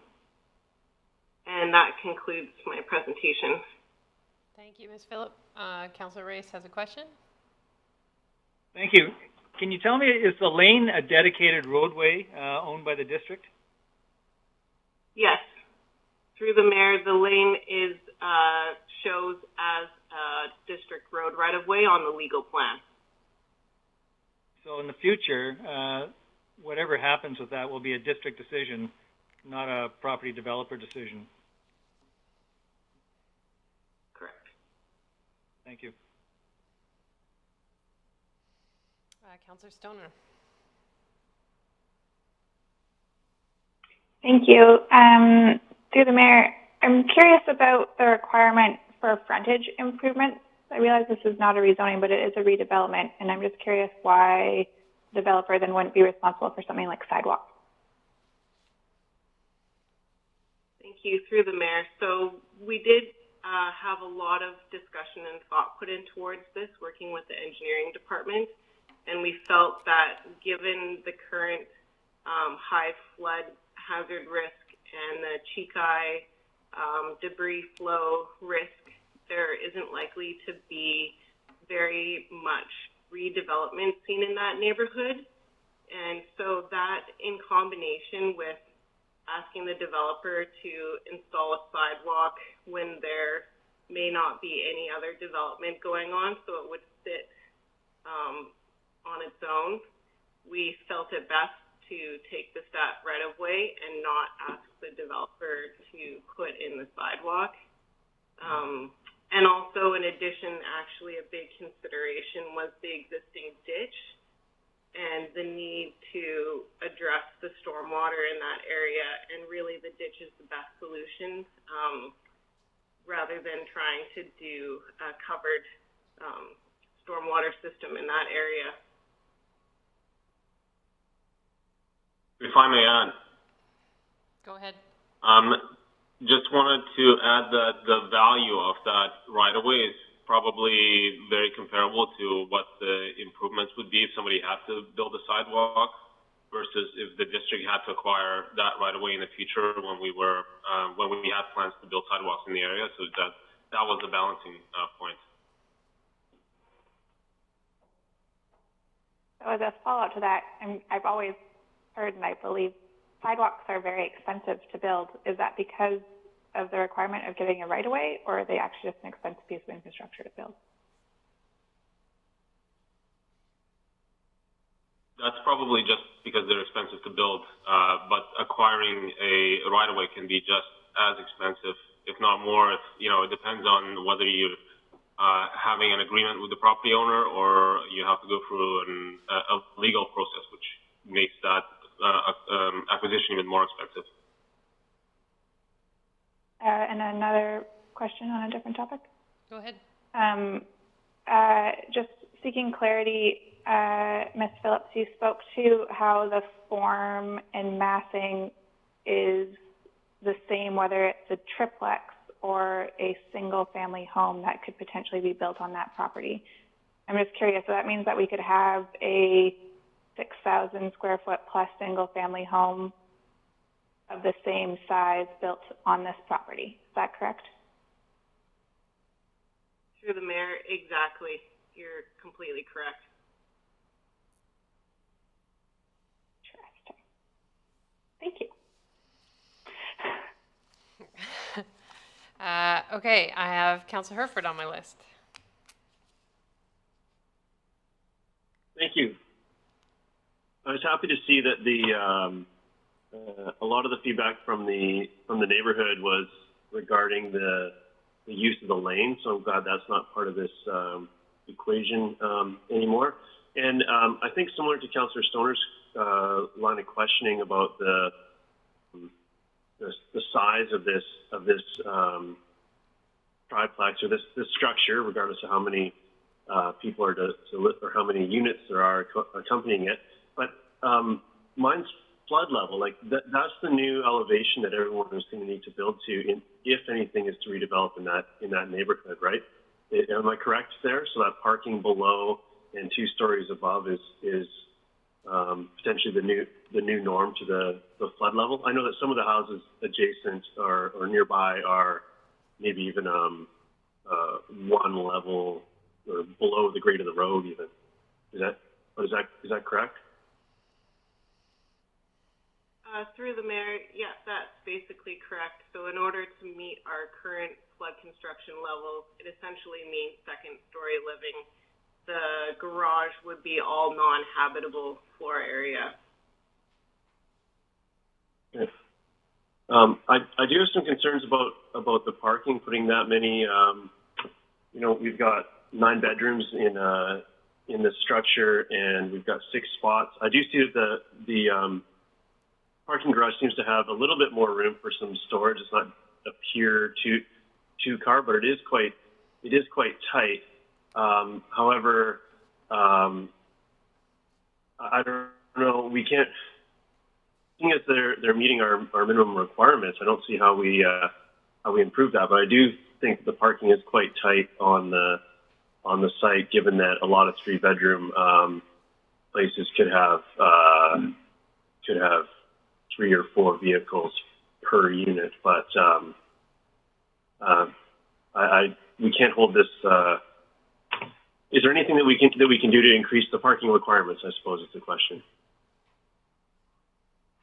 Through the mayor, not applicable to this development. We can definitely revise our parking regulations in the zoning bylaw to address kind of either tandem parking or those considerations, but that would be a future zoning bylaw amendment for us to consider. That wouldn't necessarily apply. They're fully meeting our requirements as they currently stand. And then the follow-up to that would be, are the requirements, I understand that the footprint and the overall size of the structure is the same regardless of it's a single house or triplex, does the parking requirement change, or is that tied to the number of bedrooms, or is that the same as well? The parking requirement for each triplex unit is the same as for one single unit dwelling. So 2 cars minimum, 2 stalls minimum. Is that clear? Yeah, thank you. Thank you, Councillor Herford. Councillor Pettengill. Thank you. In the qualified professional report, I think it said that there would need to be some structural design considerations given the debris flow risk, but I didn't notice anything beyond the second story living. So I'm just checking, are there specific structural requirements we are imposing, and when do we check that or enforce that? Through the Mayor, there are specific requirements to address the Chikai debris flow hazard, and I believe in the technical report there was a schedule attached that provided a specific design for mitigating the debris flow hazard. So the design of scour protection around the foundation to mitigate that hazard. But yes, at this development permit stage as well, it would be checked on at the building permit stage to ensure that adequate mitigation has been designed for the project. Okay, thank you. And a follow-up, I think the QP's report looked like it was relying on our 2014 Chikai debris flow hazard report, but I thought there was something from 2016 or 2017, and so I was just curious, were they dealing with the appropriate hazard report when they made their analysis? Through the Mayor, I'm not 100% sure. What I will do is, as the development permit to the flood and debris flow hazard is a delegated side, I believe you guys can still consider the permit, but I will ask David Ralston to double check what they referenced in the technical report, and we'll resolve that offline. Okay, thank you. Ms. Phillip, I know there was a lot of consternation with the potential use of the laneway, and it is our road right-of-way.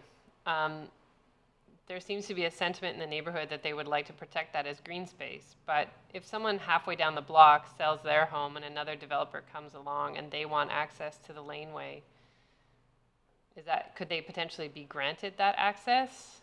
So is there a longer term solution we need to look at here? Because I can't figure out when a laneway is a laneway and when it's not. Through the Mayor, I'll try to take my best stab at it. I think it's really at our discretion to determine how we want to use that laneway. If we want to give it additional protection, then we could consider closing it and going through that formal process to designate it as park space or as something else through the legal plan. But in theory, an applicant could come forward asking to do a coach house in the rear and requesting access to that laneway, and we would have to cross that bridge when it comes to it and factor in kind of the pros and cons of doing it. For this particular case, because they were able to so easily adjust their access to go off of Hope Road, I think it made a lot of sense to support that design and to leave the laneway as it is for now, but I can't speak to, if we receive additional requests in the future, what our move might be in that situation. Yeah, it's an interesting thing for council to consider because we have said to other applicants, you know, neighbors have said, hey, that's our laneway, we don't want this in our neighborhood, and we said, well, laneways are for cars. And that's to help protect the public realm at the front of the house or the development. And in this case, we've conceded and said, okay, you don't have to use the laneway. But it's just something for us to keep in mind because this happened to be the corner lot, but someone in that area could, like you say, sell and put up a coach house, and we're right back into the same argument. So I think we're treading on some unstable policy there in this regard, because we do want density in each of our neighborhoods, and coach houses are a way to achieve that. So it'll be interesting to see how many of these lanelet ways we have and how we manage them over time. Any other questions? Councillor Pangill? There was a couple comments relating to groundwater and flooding, and I just, it might be a bit too off topic, but there wasn't any indication that I saw in the report or even the complaints that this development would make that particularly worse, but it was just, it seemed that it was seen as, I guess, putting a magnifying glass on the issue of flooding and groundwater issues. But what is the process for the existing homeowners to deal with that? Is that it's their properties now, and so they need to figure out with their own ditches and drainage and so on, or is that something they need to come to the district and we put in our priority list, or how does that get managed going forward in general in this neighborhood?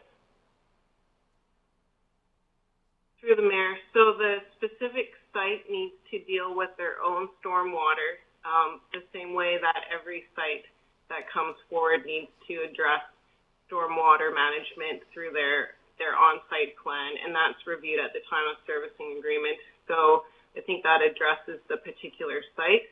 But in terms of the more broad overall stormwater issues that were vocalized by the neighborhood, this particular site wouldn't resolve those larger issues.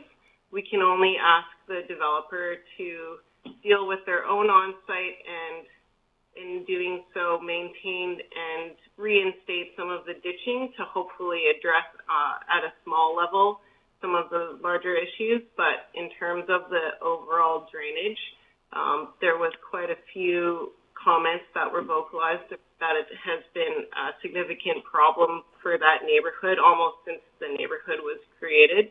And this particular triplex proposal is not going to resolve those larger issues. Thank you. Okay. Did you have another question, Councillor Pettengill? Well, I just, a bit of clarification, given that this will not resolve it, is it up to those property owners then to, almost like this new developer would, to find mitigations themselves on their own properties? Or is it something for them to come to us and ask us to put it in our budget to sort of sort out something new for this whole neighborhood? I'm going to quickly go to Mr. Valeniskis, and then we're going to go back to the DP discussion. Yes, thank you. Through you, Mayor. So we do get complaints quite regularly about stormwater issues, and I believe the way we're addressing that is through our integrated stormwater management planning program, which is being unfolded right now. I know we're in the plan for stormwater management plans for south of the Malcolm, and I think in the future that program is going to be expanded. But when we do get these complaints from people about stormwater management, we do let our Public Works and Engineering Department know.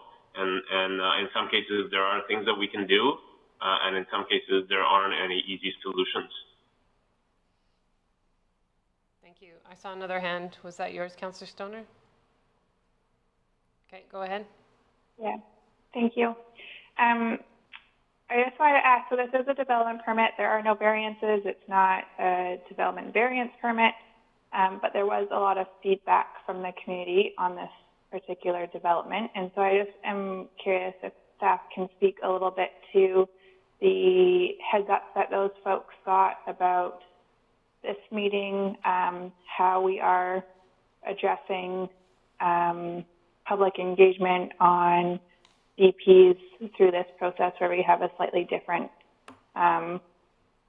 process for meeting with council. That might be a Jonas question, not an Asia question. I can take an initial stab at it through the mayor. I emailed all of the neighbors who had previously submitted public comments through the development showcase and as part of the public information meeting.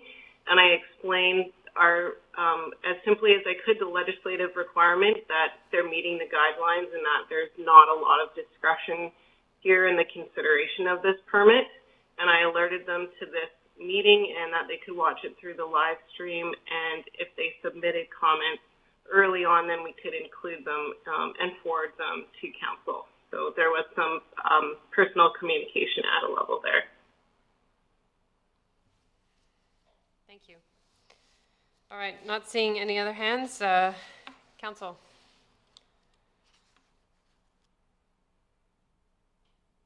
Councilor Race moves the staff recommendation. I'm assuming that's what your hand was for? Yes, and I'll speak to it if it's seconded. Yes, it's seconded by Councilor Anderson. Go ahead, Councilor Race. Thank you. So this is interesting. This application raises some of the same issues I think we found. Point of order, Chair. Yes. I'm not seconding this. Thank you. Oh, I thought I saw your hand. Sorry, I apologize. Is there a seconder? Councilor French, seconds. Proceed, Councilor Race.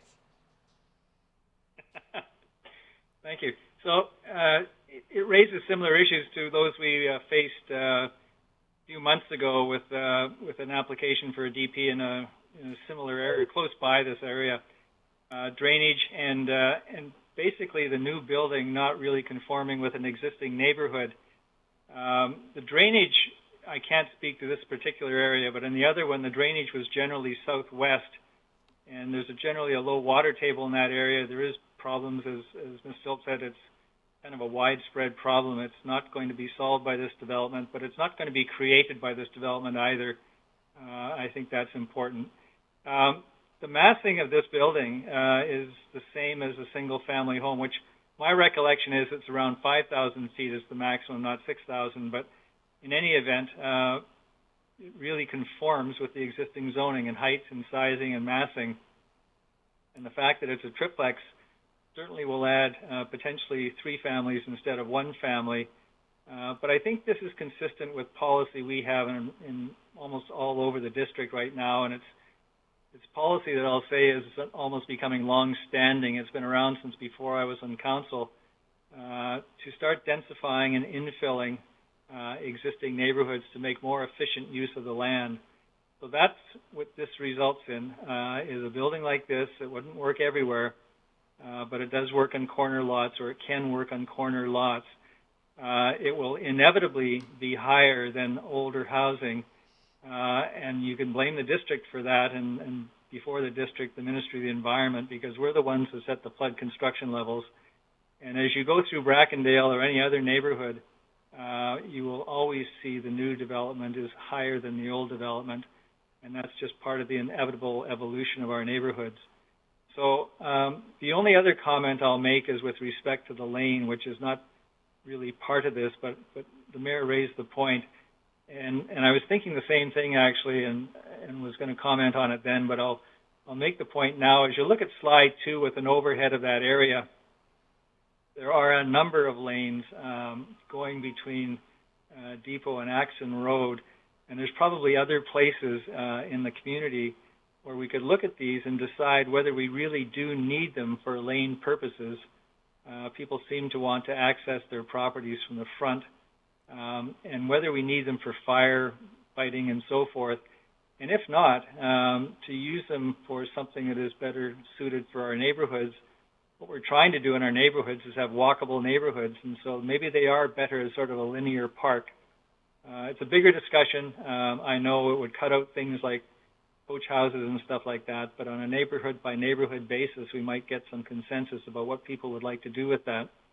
And so I think it's a further discussion or something planning can consider, and we can have a further discussion about that. But as far as this development goes, it complies with everything. There are no variances, and I am supporting the resolution. Thank you. Any other comments?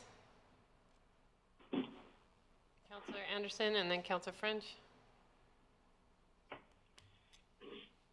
I appreciate the hard work and the detailed efforts that have been made. It's clear that there's a lot of detailed work that's been done surrounding this proposal. However, to quote the report to council on form and character, the form and character of the triplex is similar to that of a typical single-family dwelling or duplex. I must disagree. As I look at slides 3 and 4 and the renderings that we've been provided, I simply can't agree that this structure is sufficiently similar to that of a typical single-family dwelling. I note that the advisory design panel was tasked explicitly to comment on, I'll quote, neighborhood fit, and I'm not satisfied that they did. And I trust that they were given appropriate context images. We have been provided with a contact image showing the neighboring house to the north, which is a one-story. But I was disappointed in the discussion of the advisory design panel on that issue of neighborhood fit. With respect to the guidelines, DPA 3, 36.4B, for infill development, consider the form and character of nearby buildings and public spaces to promote a sense of cohesiveness. I do not think that this meets that guideline, and I think that we should, and this has already been noted by the previous speaker, that we are in a long-standing effort to encourage density, but I think we should also continue a dialogue about how to do it well and where to do it. The submission from the Friesen family on the street on Hope Road, I think makes a couple of points that I'd like to cite. I think that they are very valid. Hope Road already has 19 properties, of which 2 are duplexes, 1 has a laneway house, and 10 have suites, and 6 are single family. So there is already substantial density on this street. I think that that's worth noting. Another point made in the same letter of December 31st is that there are, to quote, many parcels of land adjoining existing neighborhoods ready to develop. I agree. I'm not sure that this adds to the value of this neighborhood. In fact, I'm not sure it really comes to addressing our goals in a strategic way. Finally, council and staff must, of course, be mindful of the future scenarios that zoning will allow. But I'm concerned to see neighbors and neighboring properties only discussed in terms of future investors and investments. For example, in the advisory design panel dialogue that's been recorded for us through the minutes from their meetings, we have other community values in neighborhoods, and there are other values and priorities of their residents besides investment to take into account. So I won't be supporting this recommendation. I'll leave it at that. Thank you. Thank you. Councillor French. Thank you. I will be supporting, and just to add to the thoughts of Councillor Race, I acknowledge the flexibility of this developer. The neighborhood feedback was obviously taken seriously, and so we saw this adjustment with the laneway plan. The original idea had the lane being actively used as a lane, and then when the neighborhood came forward and boldly expressed its wish the lane be kept green, that shift was made. So definitely acknowledging the developer for listening and hearing, and the good work of staff to bring that about. And I'm seeing this particular neighborhood as one in transition, and I think this development is going to set the trend. As we heard from Councillor Anderson, there's already some density there. I prefer this type of density over secondary suites for this particular area. It just makes that density more obvious and less clandestine, and I think more appropriate as we look to densify neighborhoods like this one. Thank you. Thank you, Councillor French. Councillor Herford.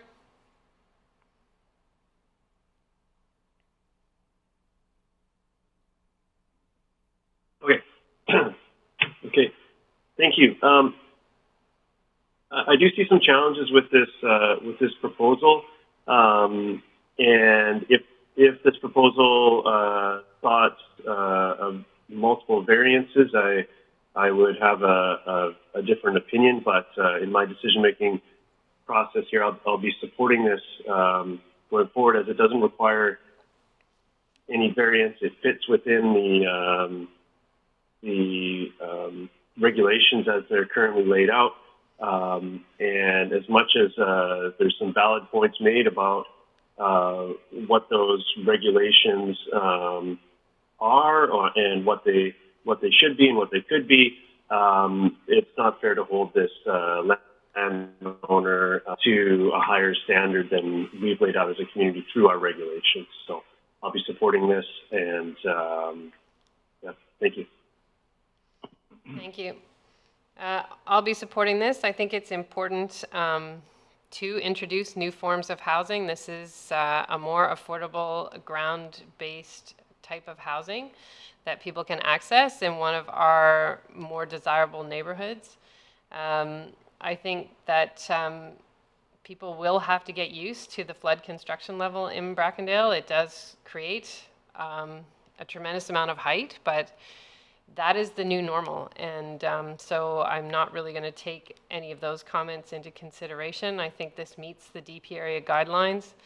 It provides the introduction of density without being overwhelming. This is the first one that we've seen after we passed the zoning bylaw amendments during the last council to allow for triplexes on corner lots. So I'm glad this has come forward and would look forward to other people taking advantage of that at the same time.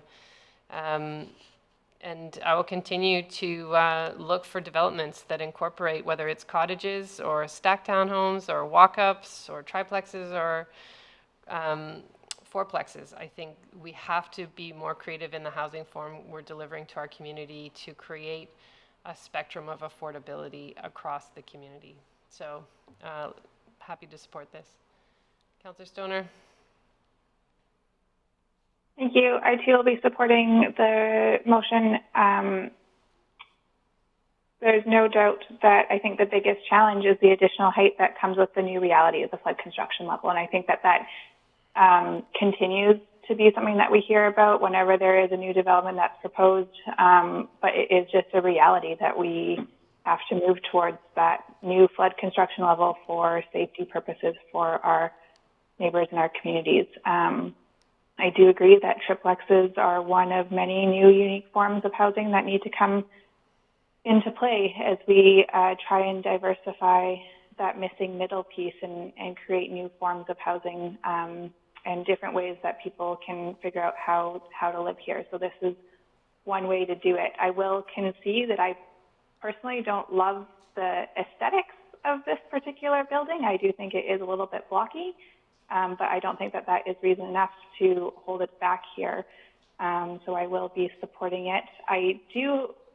It was an interesting piece of information to me that we then would potentially allow a single family home of 5,000, 6,000 square feet on a similar lot. And I think that actually raises more concerns to me, especially as we start to think about what our community actually needs in terms of diversity of housing and our climate emergency, and whether we want to be supporting single-family houses of that size anywhere in our community. But that is also a topic for another discussion. So I will leave that out of this, and I will be supporting this motion. Thank you. Thank you. Councillor Pengill. Thank you. I will be supporting this as well. A couple things I wanted to touch on. I also have some concerns about the idea of a 5,000 or 6,000 square foot single family home on this property. I think, though, this does meet our current rules, and much happier with the triplex in that space. I think, there was some comments that there's property in other places where you can develop a duplex or a triplex, but I think the reality is, from a tax perspective, that leaves this neighborhood with very few taxpayers and a whole lot of infrastructure. And building duplexes somewhere else doesn't help with that. It still leaves this to be a very expensive neighborhood, and that's true of a lot of our single-family home neighborhoods. So I think getting more taxpayers in a neighborhood, the reality is it brings down or allows us to contain everyone's tax bill. Unfortunately, we can't tax different home types at different rates. So we're dealing with some of that context. So in terms of affordability, which is important to people as well, I think it is important to look at some density, and given that, you can have, there are multifamily rentals and so on in that neighborhood already, I think this neighborhood should be well equipped to welcome the new residents. I'm not quite ready to relinquish broader use of the laneway, but I also am not enthusiastic about using both the front road and the back laneway for cars. I think, at best, one for cars. So I don't know what the future holds for that laneway in my mind yet, but I am actually glad that we're not putting cars along there as well at this point. So with that said, I will be supporting this. Thank you. Great. I will call the question. All those in favor and opposed? Councillor Anderson opposes. Motion carries. Thank you. Okay, Council, we will now take a recess until 2:45. Welcome back to the special business meeting for Tuesday, April 21st. And we are now on item 93, sorry. This is building permit fees for municipal applications. And so this is going to Mr. Buxton, or is that right? Yes. I'll, if Mayor and Council's okay, I'll be very brief on this subject. This is for the Helping Hands project on the Gwinnett Park on Loggers Lane. It's simply for the blocking under the modular unit. For the building permit for that, we calculate the amount of that to be, let's say, $1,180. That's our sort of in lieu contribution to the project. So that would be the first of the amounts.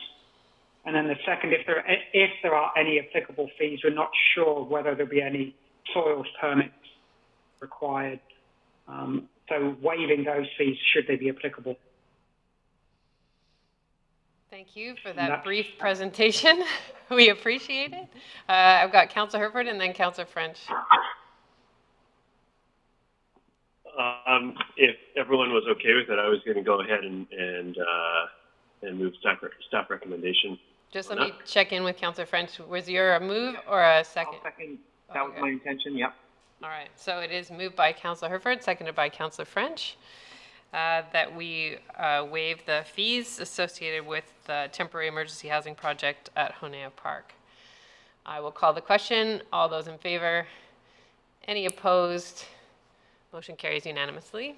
Thank you, Mr. Buxton. Okay, we are now on 9B, Economic Development. This is the Memorandum of Understanding to support Western Economic Diversification Innovation Ecosystem Funding Application. And I will turn it over to Ms. Mulligan. We're just getting your slides up here, Ms. Mulligan, and we can see them now. No, we can't. Hold on a second. Good afternoon, Mayor and Council. Go ahead. Great. Well, good afternoon, Mayor and Council. My name is Catherine Mulligan. I'm the Economic Development Officer for the District of Squamish, and today I'm presenting a potential MOU and subsequent application to Western Economic Diversification's Innovation Ecosystem Funding. The next slide, please.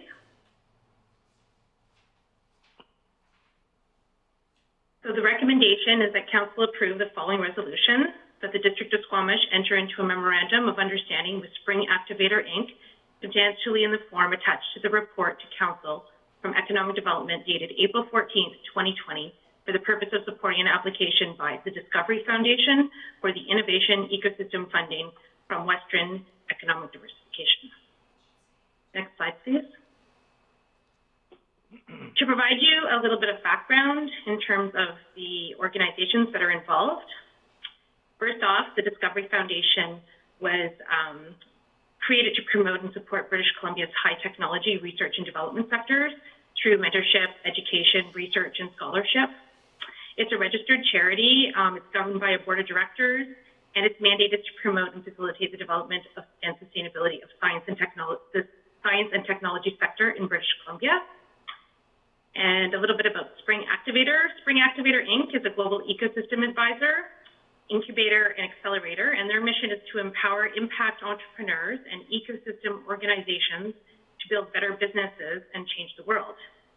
And since its inception in 2014, Spring has worked with ecosystem partners in over 35 cities globally and has trained more than 750 entrepreneurs. And they've also helped create 350 companies and supported its programs, companies in raising over $24 million in capital. And just to provide a little bit more context, economic development has been in contact with Spring Activator for the past couple of years. We've been exploring potential opportunities together, as well as been participating or co-participating in sessions between other economic development offices throughout other municipalities, as well as supporting entrepreneurs locally.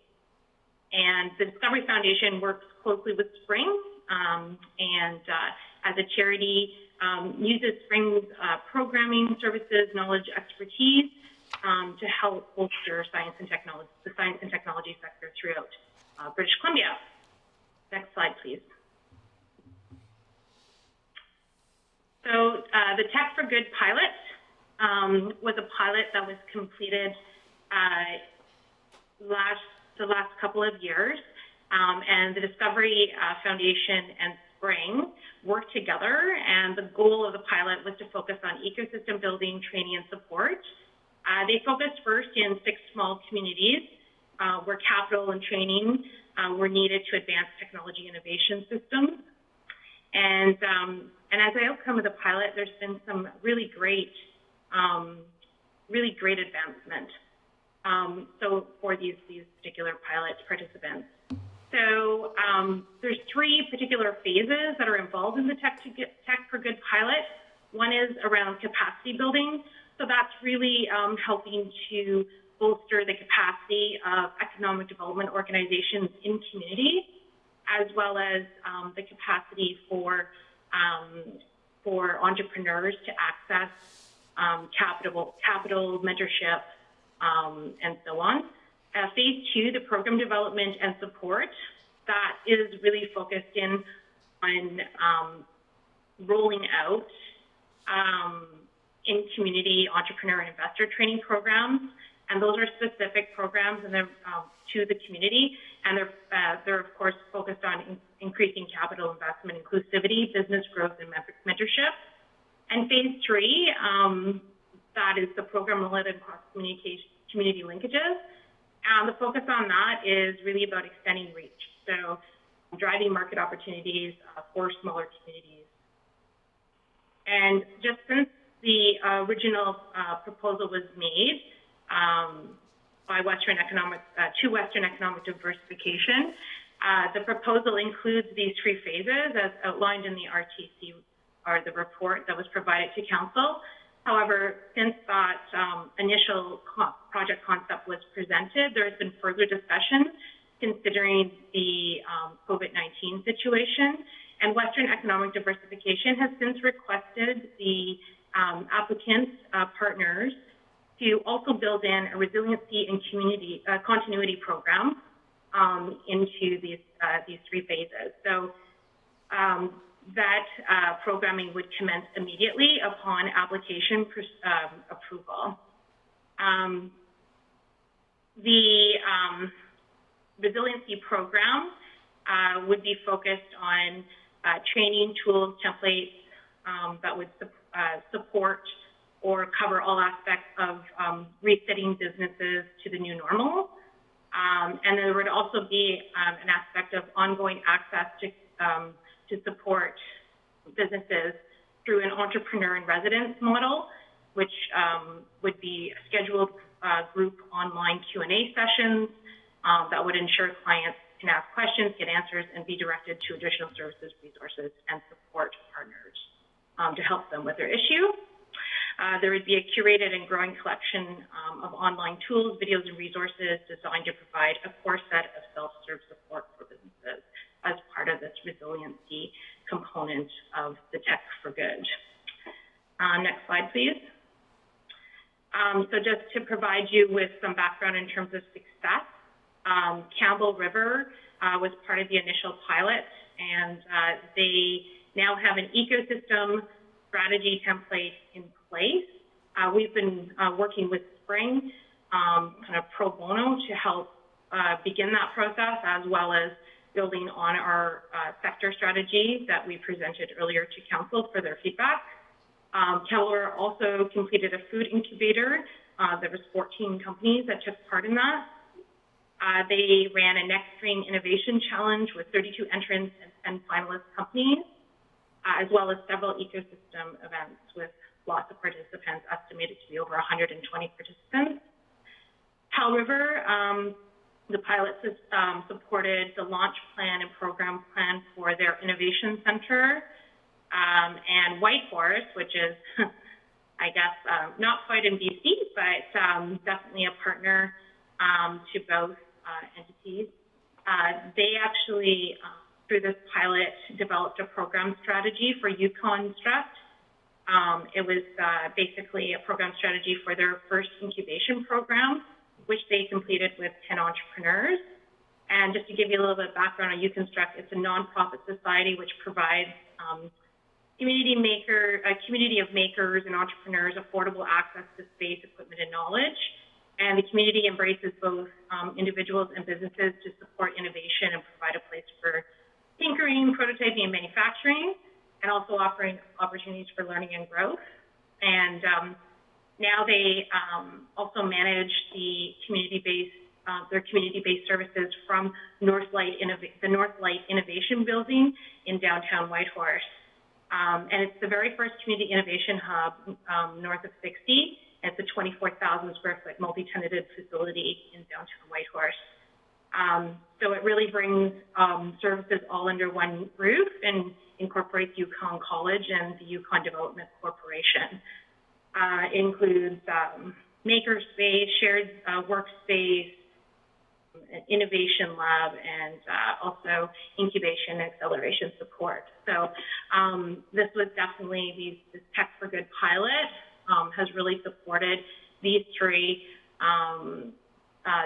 partners in terms of fulfilling on their sector strategy. Next slide, please.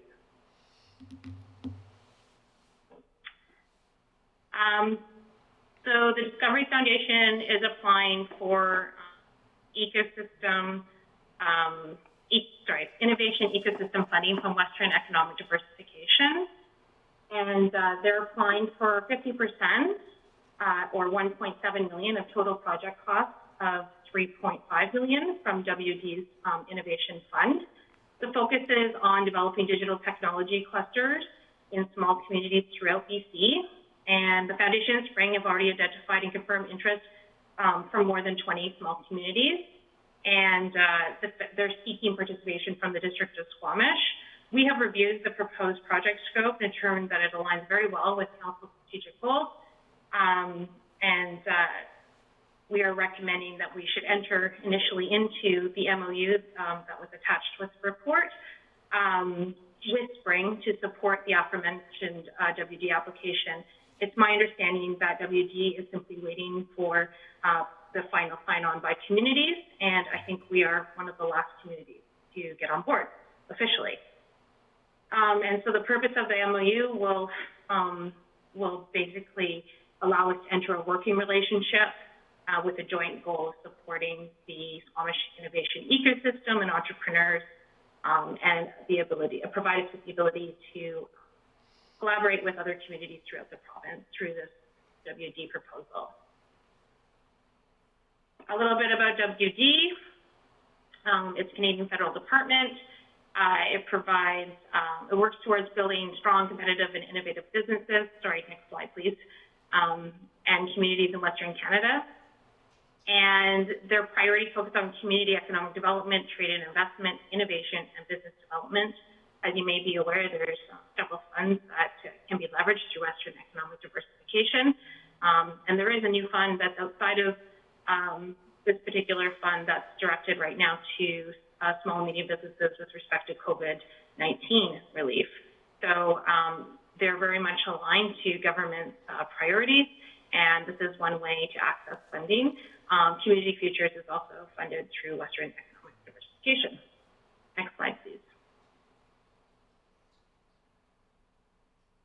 And a little bit on this particular fund, the Regional Innovation Ecosystems Project. They're focused on making targeted investments in not-for-profit organizations that support businesses in priority sectors to innovate and grow and compete globally. They're focused on inclusive growth, supporting underrepresented groups, women, Indigenous people, and young entrepreneurs to more fully participate in the innovation economy. And the objective of the fund is to support and grow strategic clusters to leverage regional strengths and support business commercialization products, technologies, and services, as well as to scale up, to enhance the development and reach of business accelerators and incubators, and other organizations which support entrepreneurs, startups, and companies with high growth potential, to support projects led by innovation-oriented organizations to increase and promote business productivity and global competitiveness and investment in talent attraction, and to enhance the capacity of ecosystems to support underrepresented groups. As I mentioned before, they're very much focused on women, Indigenous people, and young entrepreneurs. Next slide, please. So in terms of the alignment to the strategic plan, Council strategic plan, if you start from the bottom and follow the arrows, the first step is to enhance community-based planning around economic development. So this would, first of all, allow us to assess our current capacity, build tailored training programs to support community-centric programs and investment capacity, and offer these to our local entrepreneurs. So initially, the planning would result into greater access of capital, mentorship, and incubation acceleration programming, which we call foundational ecosystem capacity building. From there would be specific programs delivered to in-community entrepreneurs and investors.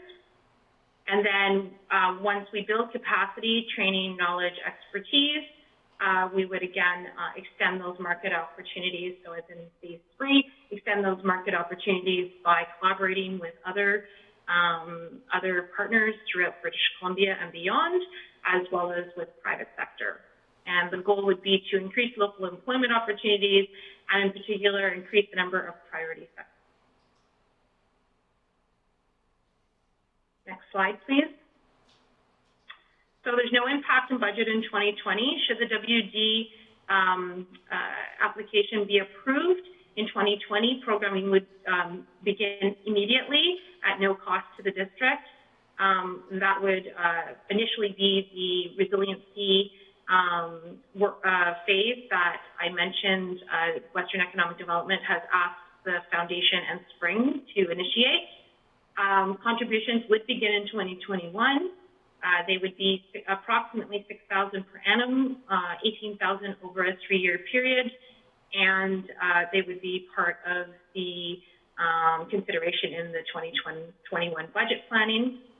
This would really provide more capacity for district economic development and partner organizations in terms of providing specific programming to help bolster our priority sector plan, as well as the startup and entrepreneurial ecosystem. Next slide, please. So if successful, staff will work with the local business stakeholders and funding partners to align specific training, as mentioned, and programming needs to enhance local innovation ecosystem for entrepreneurs. So that would begin by working with the main partners, the Spring Foundation and, the Foundation and Spring, to identify areas where we can meet the specific needs of sectors that we've identified through our priority sector plan. And then if you could move to the next slide, please. Should we receive approval to enter into the proposed MOU, we'll work to submit a statement of support for the funding application to WD. Then, as I mentioned, Discovery Foundation and Spring will work with Squamish to define our program goals for 2020. And then we'll create a statement of work out of that that will incorporate ecosystem actions and those supporting programs through the Tech for Good programming. And then the program plan would span May 2020 through March 31st, 2021 initially. And then just in terms of the recommendation on the next slide, again, economic development recommendation is that council approve the resolution. And that's it. Thank you. Thank you. I'm missing Councillor Race. Is he still on your list? Robin? Councillor Race is missing. Is he off your list?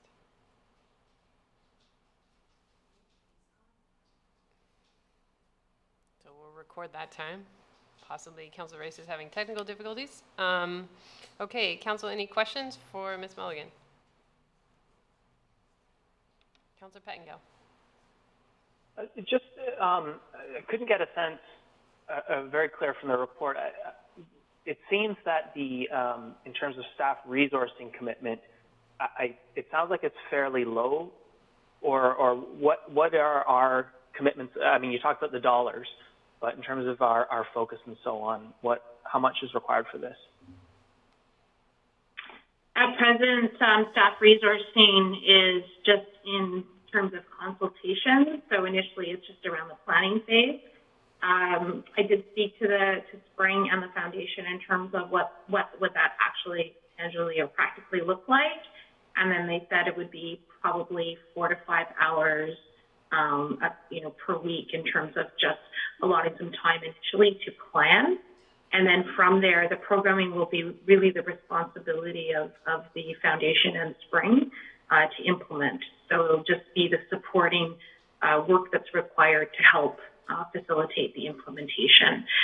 And we have also, at this time, discussed with the Chamber of Commerce, and they are very interested in also participating in the sense that they would like to support the programming in particular in 2020 that's revolving around a response programming, COVID. Thank you. Councillor Anderson? There's a little bit of fine print in the package, Kate Mulligan, but I did manage to pull it up. And what I was looking for was reference in the proposal to opportunity for collaboration and benchmarking with other communities. I see that there's reference to consideration for innovation within and across communities. I'm particularly interested if you may be able to comment on the opportunity we may have to collaborate and share information and experience with, for example, Powell River and Campbell River. Absolutely. Definitely an opportunity to collaborate across communities. In fact, we're already doing that on a regular basis, which is part of the Tech for Good programming. So when the Tech for Good programming, the pilot was underway, District of Squamish wasn't a full participant of the pilot. However, we were brought in for what's called Flyover, and Flyover is bringing communities together to have a discussion around their innovation capacity, ecosystem building, and general sector plans. So it is already happening, but there could be potential maybe for more formalized measurements in terms of how various communities are doing with respect to the programming, because I would imagine that would be part of the reporting requirement with WD. Thank you. Any other questions? I don't see any. Does someone want to move the recommendation? Councillor Pettengill moves the recommendation. Is there a seconder? Seconded by Councillor Anderson. Any discussion? Councillor Pettengill and then Councillor Anderson. Yes, thank you. Happy to support this. I did have a little bit of hesitation, only recognizing that we have pulled back on some of our sector strategy implementations and so on as we figure out how to respond to COVID, and wanting to make sure that we don't drop the ball on some of those things. And then also conscious, to my mind, I think from how I understand what's been presented, it opens up an opportunity of a brand new cohort of entrepreneurs and opportunity. And for that, it seems like it's incredibly valuable. But I think we also have an existing cohort here where some of our other work, some of the zoning bylaw rewrites and land use strategies and some of those plans maybe more immediate obstacles. So as we proceed forward with this, I just want to make sure we're being really careful not to drop the ball on some of those other things which might even have more immediate and bigger paybacks. But in general, I really like a lot of what this plan proposes, so happy to support. Councillor Anderson? Yes, I'm happy to support this, and one of the reasons is that I think it's particularly important that we take care to build ties with Western economic diversification programs, not only this one, but others, other funding envelopes. Western diversification is an evolving, dynamic entity over the years, and sometimes perhaps we leave money on the table, or we would have opportunity to provide input into this evolving set of programs that we could be better positioned to take advantage of. So I'm happy to take advantage of this opportunity to foster relationships ongoing with other communities as well as Western economic diversification. Thank you. I will call the question. All those in favor? Any opposed? Motion carries. Thank you, Ms. Mulligan. Thank you, Council. Thank you, Chair. Next item is 9C. This is our COVID-19 Alad Fire Emergency Operations Center update, and Ms. Glenday will be joining us. And I still blame Councillor Stoner for mentioning fire last Tuesday in her questions when we got to the EOC updates. So, yeah, that's your bad, Ms. Stoner. Ms. Glenday, are you there? I am. I've got a spin hole and a frozen screen. Can you see me and hear me? We can hear you. We can't see you. Okay. Now we can see you. Keep talking then. Yeah, we can see you now. There we go. Good afternoon, Council. This afternoon, we were able to rescind the state of local emergency in terms of Paradise Valley and our need for that in order to put in the evacuation alert. And I'm sure you saw from the press releases and the information sent to you that the evacuation alert was actually lifted at 9 a.m. Sunday at the same time that the evacuation order was lifted for the Squamish Valley area. The fire response itself was fast and furious. It was a real EOC as opposed to the pandemic EOC, which is a longer-term, slower response. And what was really quite compelling were all of the agencies coming together to respond. So Squamish-Lillooet Regional District, the District of Squamish, Squamish First Nations, BC Wildfire, and our CMP. Our own fire service was there and defended some structures that they were able to save. So generally, it was a dramatic fire. As you know, structures were lost. We evacuated over more than 100 people. And they were evacuated out of the SLRD, but into the district. And under a pandemic situation, that was potentially going to be challenging, but I suppose the silver lining is that the hotels were empty, so we were able to keep people physically distant.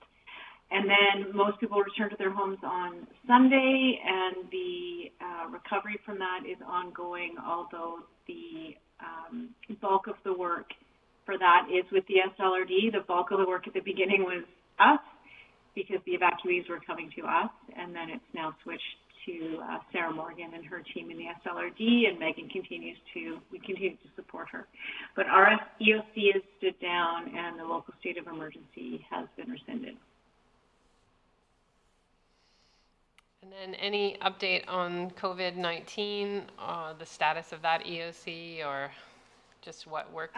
Yeah, so what we had to do, we've never, I don't believe, had two EOCs ever created before, so there'll be an interesting debrief on that.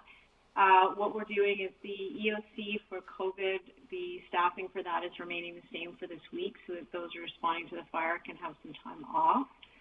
In terms of updates, with the exception of the provincial update last Friday on the modeling, there isn't any for council. We are doing some work behind the scenes as we go into a longer-term response and recovery, but we prefer to bring that to council once it's complete. We got a bit distracted last week with the fire. So. Thank you. Council, any clarifying questions?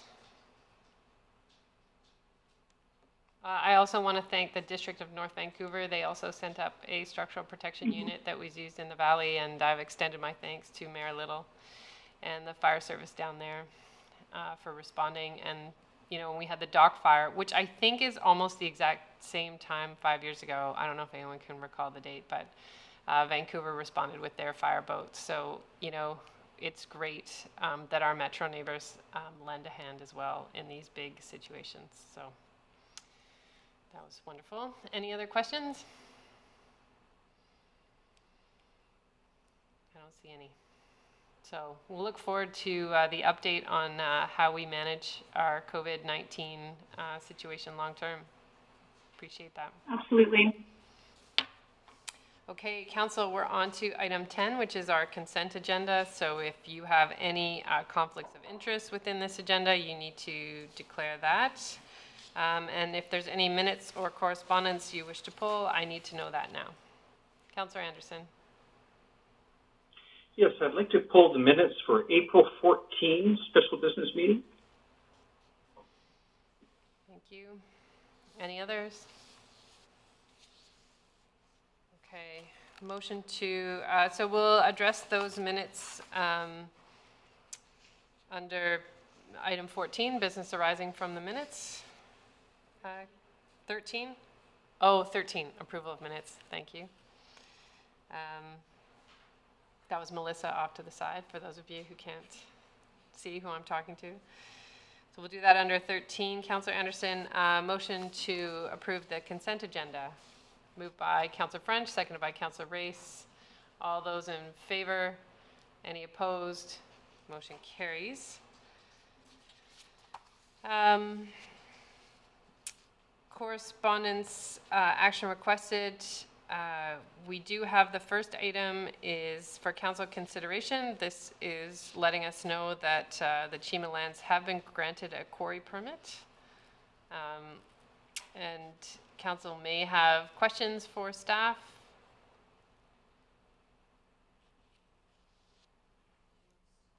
And I wonder if Mr. Vilniskis is still on the line with us. There he is.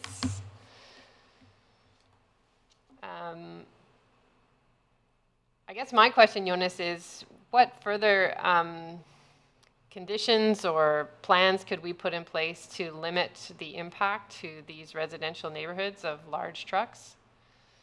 And my second question is, it wasn't totally clear if they can do any other type of processing on the site except for the roads. It wasn't explicitly not allowed, but I know our zoning doesn't allow processing. So those are my two questions. Okay, I might not have answer to all of that. So my understanding is that the permit allows for areas 1 and 2 stockpiling material and some processing on site. But it's, as you said, it's not explicit. And I'm getting a sense that it's very common with these mining permits. And the second question around traffic is that's something that we're looking into. I'm not sure if there's anything that we can do in limiting the truck traffic other than maybe changing the classification on the roads. It's something that we'll be looking into. Okay, there's a few other questions, but is our goal here then to refer this to staff to prepare a plan or a response?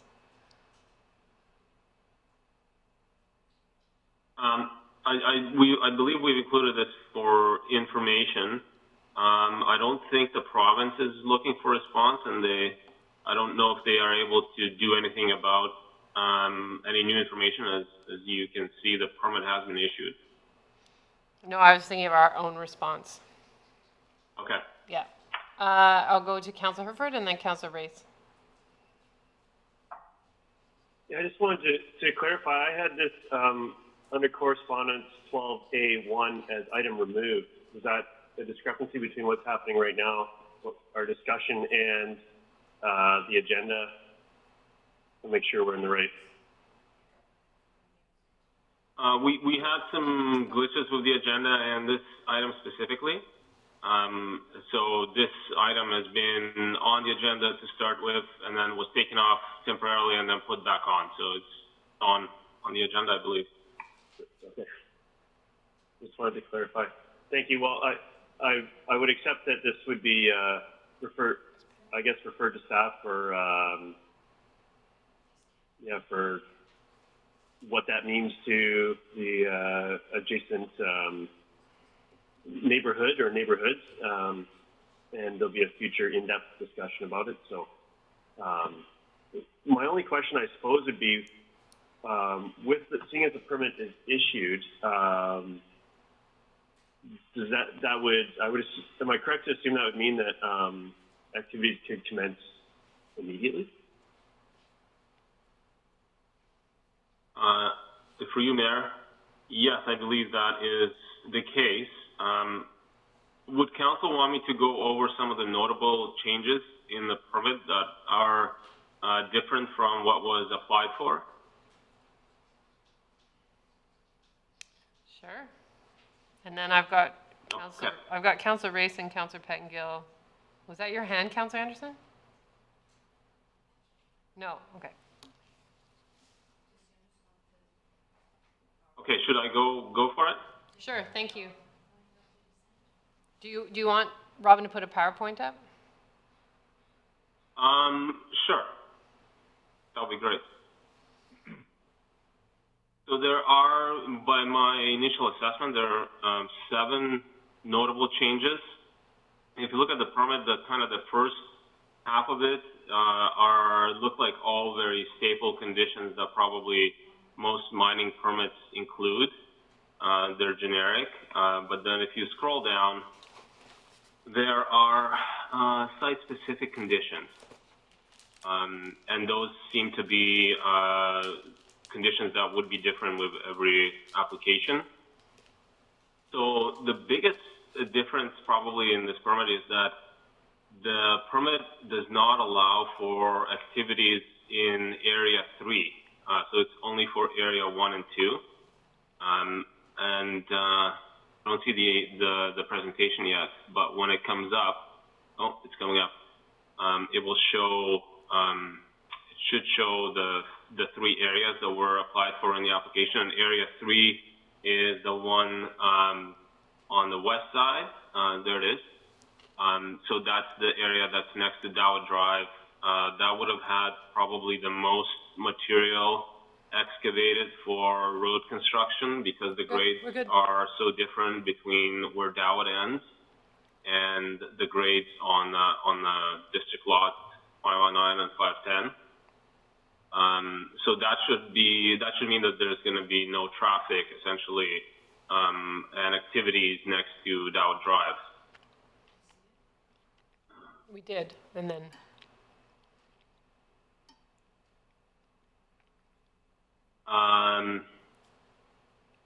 There is one condition included in there that does not allow for any machinery works to be happening on the weekends.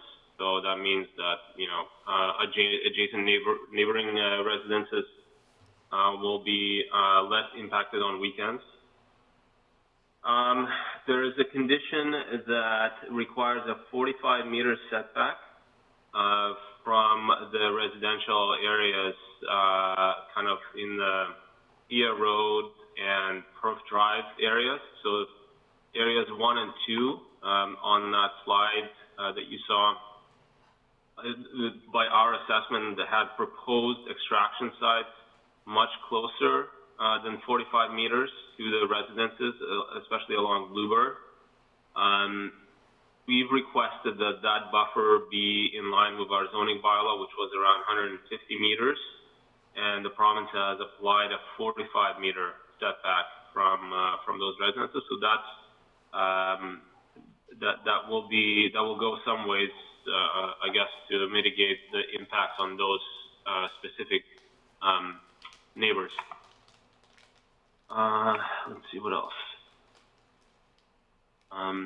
Blasting is not explicitly permitted, so for any blasting, they will have to do separate applications to the province for authorization. what the application was for was to allow for blasting. The truck traffic will be limited during school hours, as well as not permitted on Highlands Way North.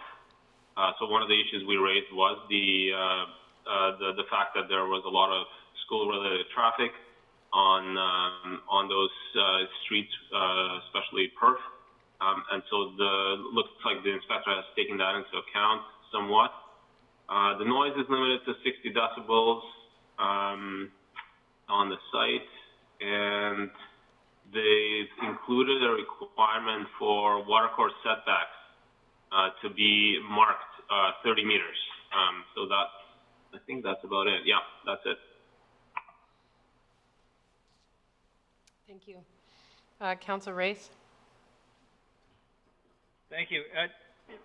Really, it was just to suggest to staff that we look into the applicability of our bylaws to this operation. And I'm thinking about zoning, noise, dust, setbacks, etc. And come back to us with that, because I don't think it's a topic for this meeting. But that was just, I understand we can't appeal it or anything like that, but I think we do have a regulatory purpose here. Thank you. Councillor Pettengill. I think much the same question. I mean, with the around COVID and the provincial state of emergency, I think the province explicitly rescinded a lot of the municipal states of emergency and rules and so on. So I'm confused about when do our bylaws apply? Does this sort of wipe out any jurisdiction we have over that area, or do they have to meet our rules, our noise and dust and setbacks and so on, as well as be compliant with both sets of rules? Or, you know, are we just completely out of the picture now? Yeah, be great to have that clarification. Thank you. Councillor Herford. Thank you. I look forward to the, I agree with Councillor Race and Pettengill, just to understand where we do have input into the operations. I know in our initial discussions around this, there was some talk about processing on site and not, and how that would play. But reading while we have Jonas here with us on this, it also speaks to roads. All roads must be reclaimed in accordance with land use objectives unless permanent access is required to be maintained, and amongst a few other items there. And seeing as the first phase appears to be a pre-laying out of road work is one of the things that would appear to be the main focus of this. Any initial thoughts on that, Jonas? I thought that might be part of your first sort of assessment there.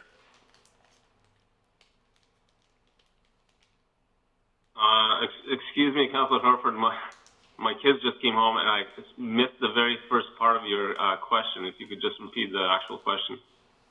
Yeah, thank you. Under the decision, there was Section 9 roads. Roads and sort of pre-laying roads to potentially district-compatible standards seems to be an objective of this operation from the onset. And what are your thoughts on the on that portion of the permit?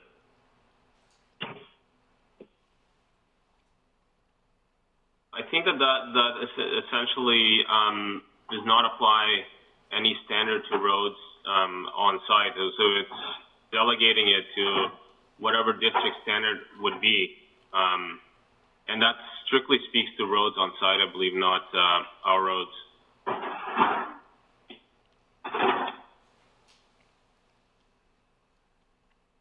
Sorry, follow up? Yes, please. And Councillor Race, can you put yourself on mute?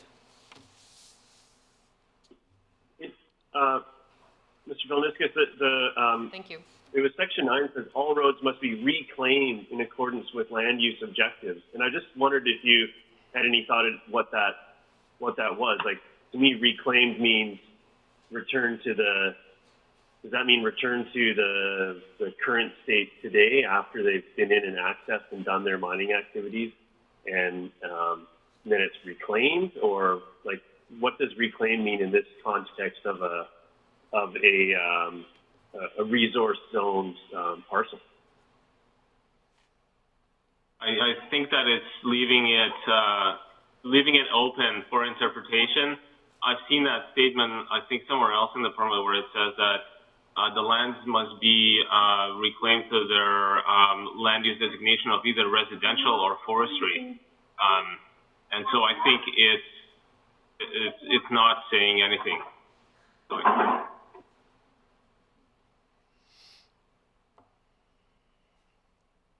Thank you. Councillor Stoner. Thank you. My only other addition, I think that having staff come back with some direction on where our bylaws fit in would be helpful, specifically around our previous conversation around what sort of activity is permitted on site, specifically with regards to rock processing and crushing. I noticed in the first site-specific condition that it says aggregate crushing, screening, and washing is permitted only in relation to building the access roads. But previously, I think our bylaws have stated that you're not allowed to actually process rock on site. So I'd be curious to get some direction there. If I can clarify that, we did talk about this with the inspector initially when we got the referral, and the information I got from the inspector was that activity to build mining roads with material that is generated on site is not something that we can have a say over. That's something that would be permitted on any mine.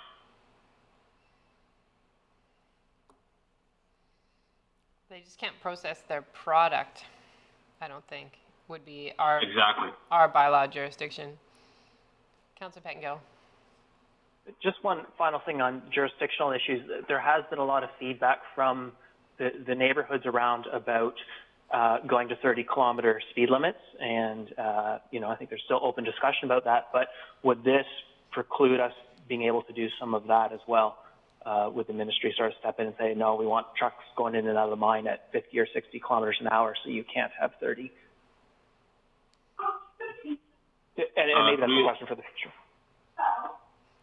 Through you, Mayor, I believe that we have full jurisdiction over speed limits, no matter where the traffic is being generated from. Okay. So, Council, I'd like to propose that we direct staff to bring back a report to Council that highlights how we can use tools within our jurisdiction to limit the impact of this mine on the residents of the District of Squamish. If there's a seconder. Yeah, seconded by Councillor Herford.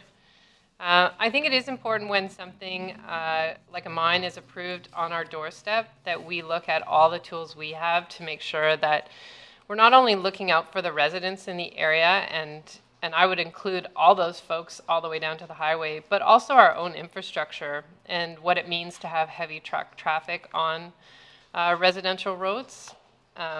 So I think it's important for us to take a look at this before it gets too far down the road. And certainly I know that our residents will be looking to us about what we can do, and those questions have already begun. So I think it's an important move.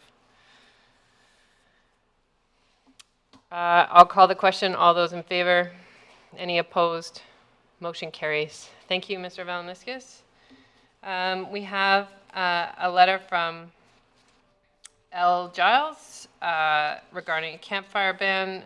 We've already done that, but we'll still refer it to the fire chief. I'll move that. Is there a seconder? Seconded by Councillor Race. All those in favor? Opposed? Motion carries. Then a letter from C. Parsons around the 55 Activity Center that it be referred to the Director of Recreation for a response. Someone like to move that? Moved by Councillor French, seconded by Councillor Stoner. All those in favor? Any opposed? Motion carries. Councillor Anderson, you had pulled the special business meeting minutes from April 14th. Would you like to speak to it here, please?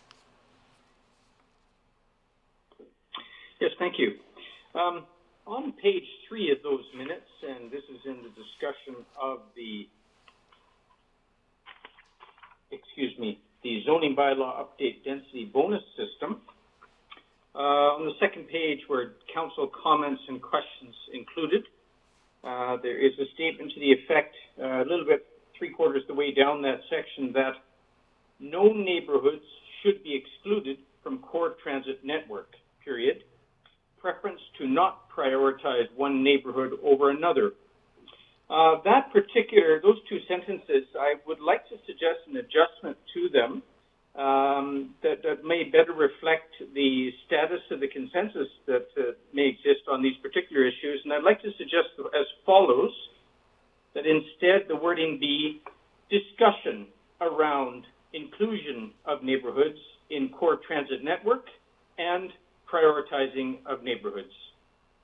So just to record that these items were discussed, these issues were discussed, but I feel that the public may be misled by the current phrasing. I can repeat that. So to substitute those two sentences with discussion around inclusion of neighborhoods in core transit network and prioritizing of neighborhoods.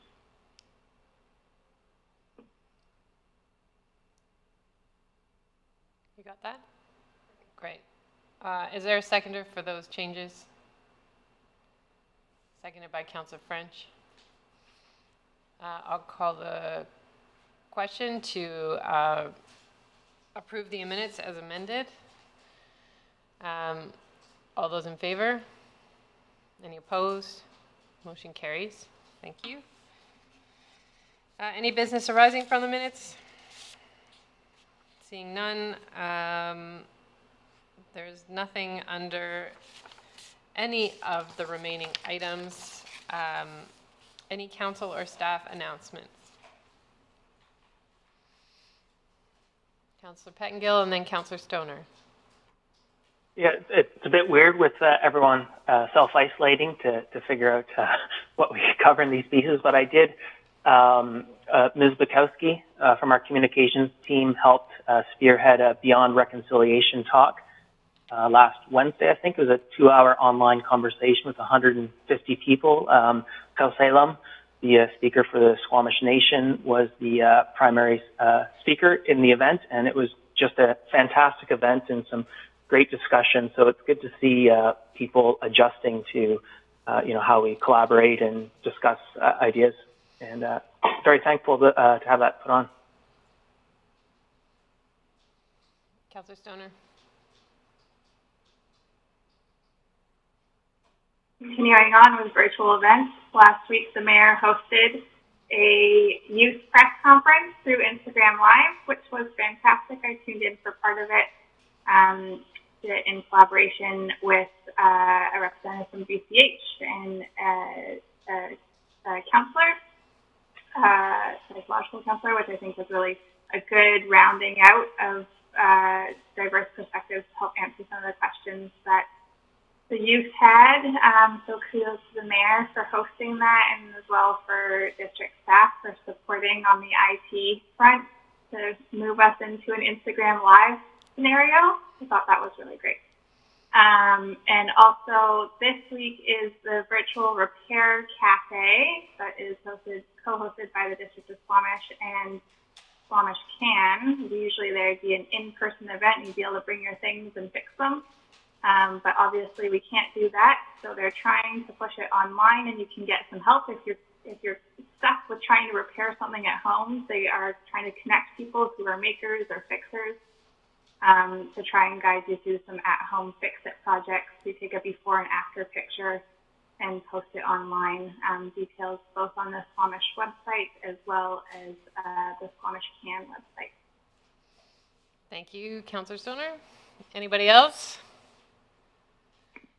I will give a shout out to the two women who joined me on the Instagram Live. That was a new experience for me. I felt like a talk show host. It was really, really fun. And so I want to thank Kate Sandilands and Chelsea Cameron, both from Vancouver Coastal Health. They are both child and youth mental health liaisons.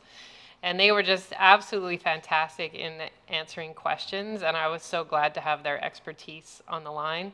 It made it really made the event, and I'm hoping that we can do more of that to connect with youth in the future.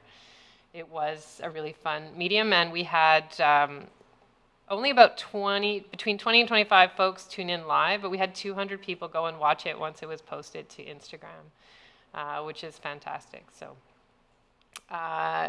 very glad that that took place. So if I don't see any other hands, I will take a motion to close. Moved by Councillor Pettengill, seconded by Councillor Stoner. Council, I'll give you a 10-minute recess, just so you can stretch your legs. So we'll come back at 10 to the hour, and there is a separate link for the closed meeting. All right, we're in recess.